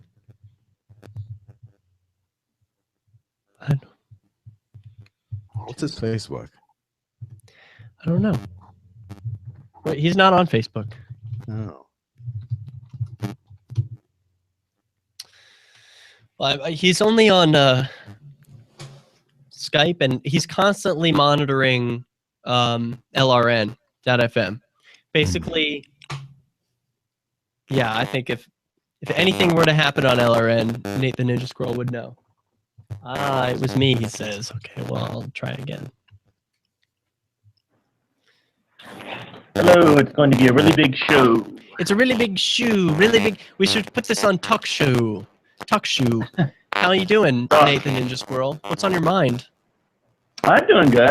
Sorry about the audio thing there. I had myself muted. I wasn't expecting you to call. So yeah, I was watching a video on YouTube from Sargon of Akkad. Oh, he's great. I love that guy. Love Sargon. And yeah, I love his artwork. Like the you know, people like Armored Skeptic or whatever, they have these little avatars they put on their YouTube channel while they're talking. Sargon does really good with just still images. He's stuff like still images of artists rendering of Sumerian kings or whatever, and somehow that works. Those are user submitted generally. He started with some of his own images that he pulled from the internet, and then people love listening to him so much that they've drawn pictures of Sargon of Akkad, because there's not much out there if you Google him.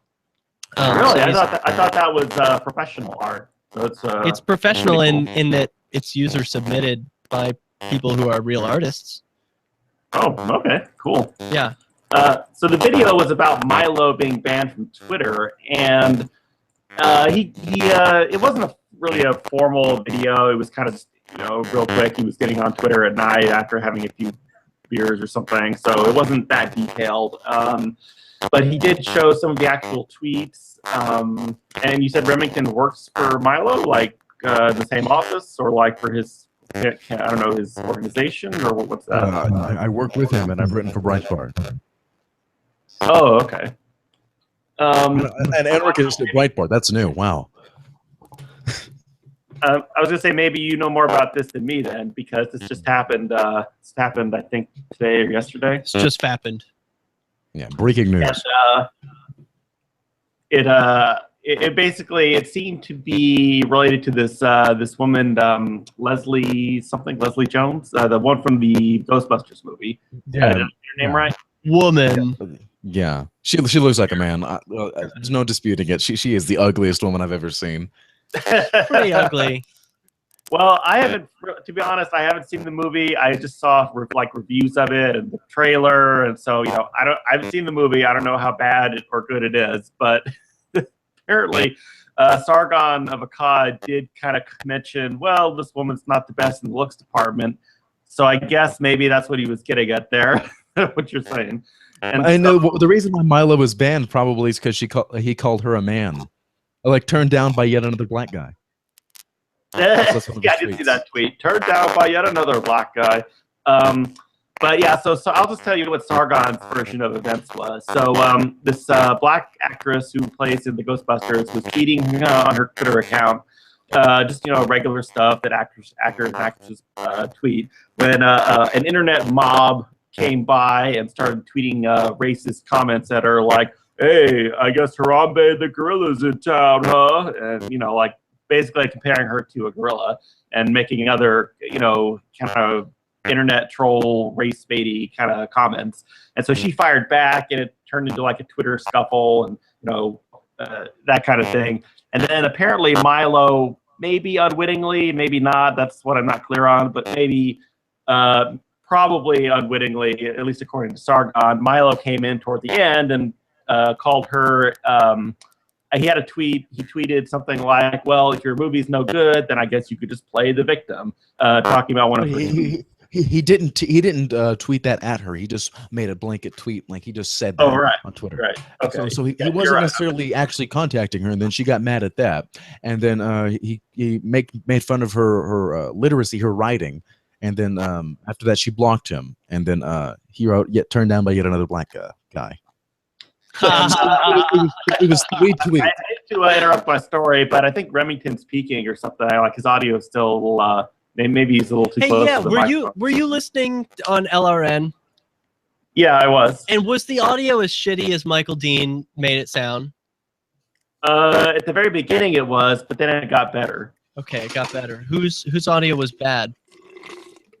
I don't know. I thought it was Remington's at first. It was a little distorted, and then I don't know. I wasn't listening that carefully, but it seemed okay afterwards. All right, good. I'm glad it worked out. I mean, I was embarrassed about that. And Michael's totally going to take this episode and rip us a new one because he's already posting to me asking where it's getting posted. So, well, anyway. Did you listen to the Will Coley show that set him off before? I think that's what he's kind of mad about. Will Coley's show? Yeah, if you go to the Freedom Fiends blog, there's a Michael links to an audio file that Will Coley recorded, and it was very bad quality. It was kind of like, "Yeah, hello everyone, welcome to the Freedom Fiends." Like, it was very kind of bad quality, and Michael basically chewed out Jeremy on the show like 2 nights in a row about it. So I think he's a little mad about the audio stuff at the moment. Why would Will Coley have anything to do with Freedom Fiends? Well, I think it was Javi Barker was on there, and maybe MK. I didn't. It was something like that, and he mentioned the Freedom Fiends in the opening, and then send it to Michael. So it was probably Call to Freedom. It was probably his show. He does his own show on Sunday nights called Call to Freedom. Yeah, and I think it was the one at Porkfest, or maybe the one before that, and Dobby was on it. I think that had something. He was on at Porkfest. Yeah, it was probably bad audio, but whatever. It's Porkfest. So what's your point about Twitter? Milo was banned. I think. Okay, so let me finish. So Sargon pointed out that Twitter has a policy. There's been this talk lately about like the Trust and Safety Council suppressing speech on Twitter. And apparently the reason that's a concern is that Twitter has a policy about, who's banned or whatever. And Sargon showed the policy in the video, and it said you can be banned for making terroristic threat or violent threats. You can be banned for harassment or abuse, or for inciting harassment, abuse, or violent threats against others, although it doesn't really define what these might mean. And so Sargon was saying, well, what they're going to say is that Milo was inciting the mob against her. And then he didn't think that was the case, that Milo was just kind of being a dick. And just being like, Twitter has actually came out and said Jack Dorsey, a total terrible person. He sold Twitter to the Saudis. Jack Dorsey, he said that Milo was inciting it. Oh, so those were his words? Yeah. Okay, I didn't know if Sargon had already seen that or not, but that's if he hadn't. That's fairly recent. Giving a good prediction as to what they were going to say. Well, the way I see it is ISIS has Twitter accounts. So Milo hasn't done anything near as bad as ISIS, so he should still have a Twitter account. Yes. Actually, Sargon brought that point up too. It's pretty funny. He said that Twitter banned 125,000 ISIS accounts, but only after a lawsuit. And I guess the implication was that they're more likely to ban someone for a racial thing than for a terrorist thing, or for because the first clause in the user policy was, well, you can be banned if you do terrorism, and then the second one was for harassment.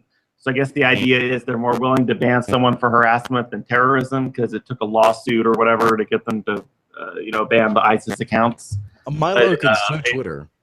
And I haven't heard anything about him doing that, but he can sue Twitter. I don't think Milo he could should. also sue Twitter. That's that'd be stupid and weak. I think what needs to happen is Twitter users like me and you need to tweet at Twitter or tell the companies in some way that we think it's stupid that Milo was banned. What I've learned, Well, a lot of people had the hashtag was trending for 2 days, top of the trends. What was it? Free Milo. Hashtag free Milo. Yeah. Yeah. Well, it's important. Yes, free Milo. I think people need to know what the people think. So Twitter doesn't know. They hear and they're afraid that, oh God, people are going to be upset. This guy, he causes problems. Let's just ban him. It's a lot like the FSP, right? Banning Ian. Like, I don't know. We're hearing a lot of people. We're nervous. We're upset. We're scared. Let's just ban this guy. Well, that's not the solution. That only makes people more upset. That only draws more people eyeballs and attention to what you're doing. So it's not a good solution. It's very stupid of Twitter. And I hope they reverse their decision soon. But they will, yeah, right? I mean, Sargon seemed to think that it was Twitter's kind of a joke, basically, and you should just forget about it and go on other websites like Facebook. Although if Facebook bans him or starts banning people, I don't know. That would be I don't know how you would solve that. It does. Facebook is worse at it. I can say faggot on Twitter all I want. Facebook automatically does that. About it. Yeah, like Cantwell is perpetually banned on Facebook. Adamo Freeman is always banned on Facebook. And it's not because they do anything particularly wrong, especially Adamo. It's just because there are a lot of copsuckers who hate Adamo and want him silenced. So they report him. Yeah, so I don't know much about this. Can you be banned from Facebook if someone reports you? Like, does someone have to report you? Because I've heard this before. Yeah, there are like levels of punishment. So I've had this done to me where I've been banned from Facebook for 24 hours because of a post that someone didn't like, and they reported it. It was about circumcision, and they said that it was sexual in nature, which it's not. And then so after the 24-hour ban, you can't post anything. You can only use the messenger. So people can message you like, hey, where are you? What's going on? But you can't post to Facebook. And you can't comment on stuff or like it or anything. And it limits functionality. If you're reported again, you can get banned for like 3 days, and then it's a week, and then it's a month, and then it's much longer. So okay, yeah, that sounds similar to what Cantwell reported. He's basically said he used the term faggot, like, the way the weird New Yorkie way he says it, you faggot, and he got banned. And then the first thing he did, you get automatically banned on Facebook if you post the word faggot. Oh, yeah, that's what he said happened to him. He just got banned like 3 more times until he was banned for a month and decided to give up the crusade of, I don't know, using the word faggot on Facebook. That's really lame because faggot is a great word. I mean, that should be used. It's not always used in a demeaning way. I mean, Twitter should know this. They're in San Francisco, for God's sakes. I mean, people use the word faggot around. Oh, Facebook, yeah, same diff. They're both in San Francisco. Yeah. So basically, it depends. People, you can't just get banned just out of because Facebook. Well, I guess they could, but the idea is that someone has to report you for it to happen, right? Generally, yeah. Okay. So what are your thoughts on this? What's the conclusion about the ban Milo Twitter thing? Well, I thought the conclusion is that Milo, he got what he wanted. He joked about being a martyr before when they banned him for like 20 minutes before, and now he is a martyr. He's a Twitter martyr, and I don't know what that's going to mean, but at least Milo has got what he wanted, and he's prepared for whatever's going to come next. Yeah. I don't like him. I gotta just say, like, I like that he's entertaining, he's fun, he's enjoyable, whatever. Like, I guess I like him like I like, I don't know, like Kathy Griffin. Louis C.K.? Yeah, like Kathy Griffin or something, like, she's funny, she's entertaining, whatever, but it's not like I think she's great, like... George Carlin? No, Carlin's great. I mean, he really gets it. He gets it. Milo doesn't get it. Milo gets a certain set of issues, and then he just, he thinks he's right about those, and he's wrong about them, and it's not entertaining anymore. Like when he's a contrarian. Well, just for picking on libertarians or picking on atheists, it's just, be funnier at it or don't. because he's neither. He's not. Well, funny. he's not wrong. Libertarians do care about weed, hacking, and Bitcoin. That's all they care about. All right, that's a funny joke. I think that's good. That's what he says. That's what libertarians care about: weed, hacking, and Bitcoin. Great. Yeah, I've heard this. I've heard a similar joke in other places too. Yeah, I think that's a good joke. That's that I like. But anyway. Oh, I had a couple jokes actually. So there's another topic I wanted to talk about real quick. I was reading a book about DNA and genes. It's one of my favorite topics, and there was the chapter started out with two jokes. What does a lesbian bring on a second date? I know this one, so you can tell Remington. Okay, well, Remington, what does a lesbian bring on a second date? A bouquet, or like a veil. A U-Haul. Yeah. Oh yeah, because they're already moved in. Right. And what does a gay man bring on the second date? That's the other joke. Condoms. That's the first date, actually. But no, I don't know. What did they bring? Well, what second date? No. Getting back to your point there. Yeah, no, that's true. That's a true joke. I think this book was actually written by the author who discovered the quote gay gene XQ28 or whatever. Because I was reading it and he started saying, "Well, I did this and I did that." So I believe that might be who the guy is that wrote this book. But Derek, I have a question for you. Huh? Oh yeah. If there's empirical evidence that there is a gay gene and a straight gene, will you bring back the labels because that is how it physically is? No, there is no gay or straight gene. That's baloney. Yeah, well, if they find that out, they do like empirical evidence that there is. Will you bring back the labels? Yes, but there isn't. I'm sorry. I don't understand the question. Bring back the what? Bring back the labels. I don't use the labels. We threw this away a few Flaming Freedoms ago. I'm not saying gay or straight anymore. They're bad terms. They're not descriptive. Oh, okay. Most people are somewhere in between, and it doesn't tell you anything about a person. So if I were to hit on you and you were like, "Oh, I'm straight," that is one way to shoot me down easily without much, it's not my fault, I'm just straight.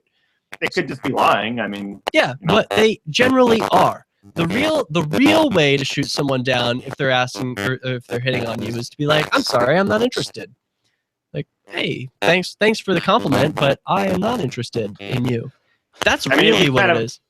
It's kind of analogous to like when a woman says, "Oh, I've got a boyfriend." So it's kind of like, well, maybe you do, but if you're receptive to the person. What she should really say is, "I'm not a whore and I'm taken." I'm taken. Or you don't have to be a whore. But I'm in an open relationship. I'm not a whore, but I would be interested in someone hitting on me. That would be okay. So to your point about when you say the labels aren't really productive. The chapter I was reading had there were a lot of concepts in it, and I didn't read all the references. But I do remember one interesting point. He was talking about the Kinsey scale, and I think you talked about that before, where it's like the 0 to 6 or whatever. Yeah. And he was saying something. I think his point was that if you look at men, then men are either very gay or very straight, which is kind of goes against what you're saying. He was saying that most men. He was saying most men are like 0 or 1 or 5 or 6. Oh, but that's baloney. The Kinsey scale was based on self-reporting, which guys are going to self-report in a different way than their dick is going to report. So if you were to strap something to them, I think the Kinsey experiment needs to be done again, except instead of self-reporting, you let the private parts do the self-reporting. You hook them up to machines and let their brains and their blood pressure and everything else tell you. There have been tests like that. I can't think of any off the top of my head, but I do remember a study that was like that, where like they put the electrodes on and like show you different kinds of porn and stuff. Yeah. I think there's no more gay or straight. We're past that. There is. Well, no, we're not. It's over. It's not over. So, I think his main point there was that women were more spread out on the Kinsey scale on the self-reporting. So he was trying to make the case that female sexuality was more fluid than male sexuality, which tended to be more like you're either gay or you're not. That is true. That's a chicken and the egg problem. That's where it's more acceptable for women to be sexually fluid. So that's what they self-report. And it's unacceptable for guys. So that's what they self-report. Remington, well, what do you think? I think Derek's wrong. Yeah, he's I just think that women have the ability to be more promiscuous. It's because that's internally programmed into them. It's not because there's societal norms or anything. It's just because that's how they are. They're more emotional, and that's how they go. Men are more in the same way that men are either stupid or smart. Yeah, seriously. He said bisexual, not promiscuous. And if we were going off of that, like biologically promiscuous, that would be guys. Well, women are more like bisexual then, and men are more clean cut in either way. Just like with their IQ, men are clean cut in either way. Such thing. Those straight guys are always turning. I found the book. It's called Living with Our Genes, the groundbreaking book about the science of personality, behavior, and genetic destiny by Dean Hammer and Pete Copeland. So apparently this Hammer guy is the one who did the controversial gay gene study in 1993. And he tries to argue in the chapter I read that it was a valid study and there is a correlation and there is this gene. And obviously, it's not the only gene, but it was basically it was like a 20% or something correlation. Like which brings. Sorry, go ahead. Oh, well, that brings me to my question. So one of the things he said in the book that is a testable prediction of his study is that gay men have more gay relatives on their mother's side, but not their father's side. So I wanted to ask you guys, do you know about that? Like, do you have like a mother's brother or whatever that's gay or anything like that? Yeah, my dad's brother. Oh, your dad's brother. So that goes against what he was saying, because he was saying it would be that this gene he was talking about is X-linked, meaning that it only comes with the X chromosome. I don't know anyone on my mom's side of the family who's gay, and I know all of the big extended family. It's weird that there isn't anyone that I know who's gay, but interesting. Yeah, I mean, it's something to think about. Like if you meet some other people and ask them like which side of your family has more gay people on it.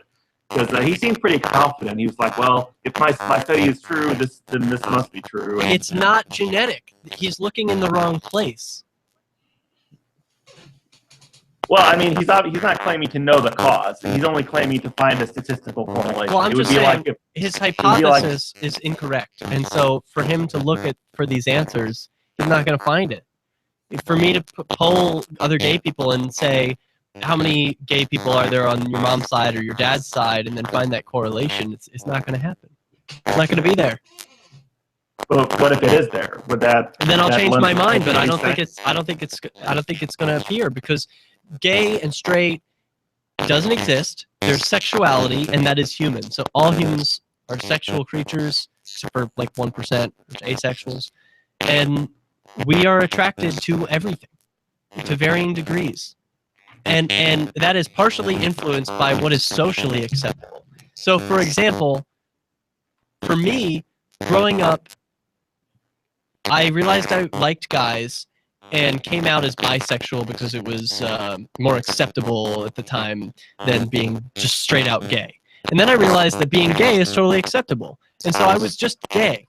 And there were girls who were hitting on me and girls who I was attracted to that I never gave a moment's notice to, because I was like, look, I'm in this box. I'm in the gay box. This is where it's comfortable and safe. And that's how it should be. If I'm going to move around in all these boxes, then I don't know who I am, and I don't know what other people will think of me. And, I have to worry about what if I do something wrong. And so I experienced that, where once the societal pressure of people putting me in a box, me trying to grapple with being okay with that, now I'm like, okay, well, I could be attracted to women.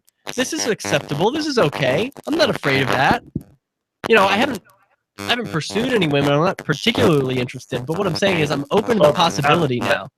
That was going to be my next question. Are you thinking about maybe dating a woman, or are you just open to it? No, I'm just open to it. So if there were to be this beautiful woman who would come along and was like, look, I'm really into you and Steven, and I want to have sex with you both. I think it could be a good time. I could be convinced to do that. Maybe. You know, why not? You could never convince me because women are repulsive. Yeah. You know, it would be strange and different, but I think in fact, listen to this, government. If I ever have a company, I will very rarely ever hire a woman. Listen to this, government. Just find me now. Because I believe there are some jobs where you don't have to hire a woman. Oh yeah, I was curious about that. Sorry to interrupt your point there. I was curious. You said something about most of your problems were caused by women. That was a pretty cryptic remark. I was wondering what you meant by that. Yeah, me too. Well, it's there was this woman, and she stole your car keys and like broken your bank account, and she's like, "Oh, in the name of womanhood, I scammed you or something." Yeah, what was that about? Well, it's just women have perpetrated a lot of things that have gone wrong in my life. Can you be more specific? They are hateful, vile creatures who coerce, and they know how to work emotions, and they worked specifically. Well, they made everyone. I mean, I can give an example if you want to, like, I don't know, get the discussion started. Yeah. Like when I was in school. My cousin. I'm sorry. So when I was in school, they made everyone around me hate me. Okay. Well, do you want me to give my example, or do you want to? I want to hear yours. Okay, so actually, it's kind of similar. Both my cousin and I have, who's just kind of visiting, and he's a little metrosexual, shall we say.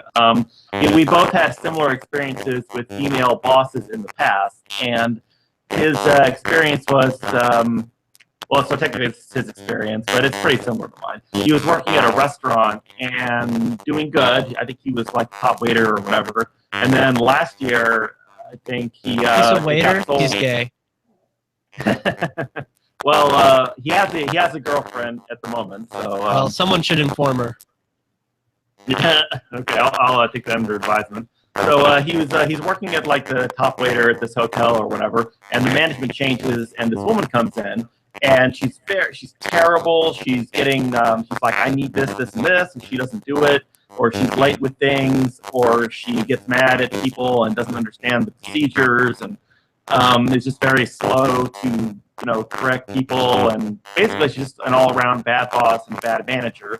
And so he quit, and so now he's trying to become a pilot or whatever. And the thing, and basically I think the point he was trying to get at is that women can have issues when they're trying to assume certain, I guess, positions of authority in the workforce. Like, and I'm probably not doing a very good job of explaining it, but it's something like, it's kind of like that old Ayn Rand thing. If you ever heard of that, about how women can't be president because blah blah blah. She's right. Yeah, I mean, again, I'm kind of mangling the story a little bit. But the idea is that women are less able to, be decisive or be, learn from their mistakes and these kinds of things. So what evidence is there for any of this? Are these just assertions by Ayn Rand? I think Ayn Rand's argument was that women were supposed to be naturally subservient to men, so they wouldn't make a good leader. But I'd have to go back and double check that. Man, I don't know about that. I just don't believe that. I think that's cultural. It's not biological. Like, oh, you're not supposed to be a leader. There have been tons of great women leaders. Yeah, I mean, I'm thinking like Queen Victoria, but she didn't have any. I'm thinking like CEOs. I'm thinking like leaders in industry, managers, and women can be great at all of these jobs. This is not like a guy's thing. Leading takes courage. It's not about. I think that broadcast news was ruined by women. What? Broadcast news has been enhanced by women. No, it hasn't. It's because they moved it away from news and they brought in softer stories, and it has diluted the actual news. They brought in more happy talk. It was nice, straightforward, and hard news before women got into it. Well, I think that people stay glued to the screens more when women are delivering. And that's wrong. Better retention when it's a woman's voice, and so they're doing more for news than guys ever did. Well, they'll never work in my organization as a news anchor. Well, you're not going to get as many eyeballs then, unless you guys are shirtless. Well, which I hope they are. But anyway, I want to end this here. I appreciate you calling in, Nathan the Ninja Squirrel, and doing a little bit of after show riff with Flaming Freedom. We haven't done this in a very long time, so thank you for joining and making this episode extra special. Yep, it was real good. Peace.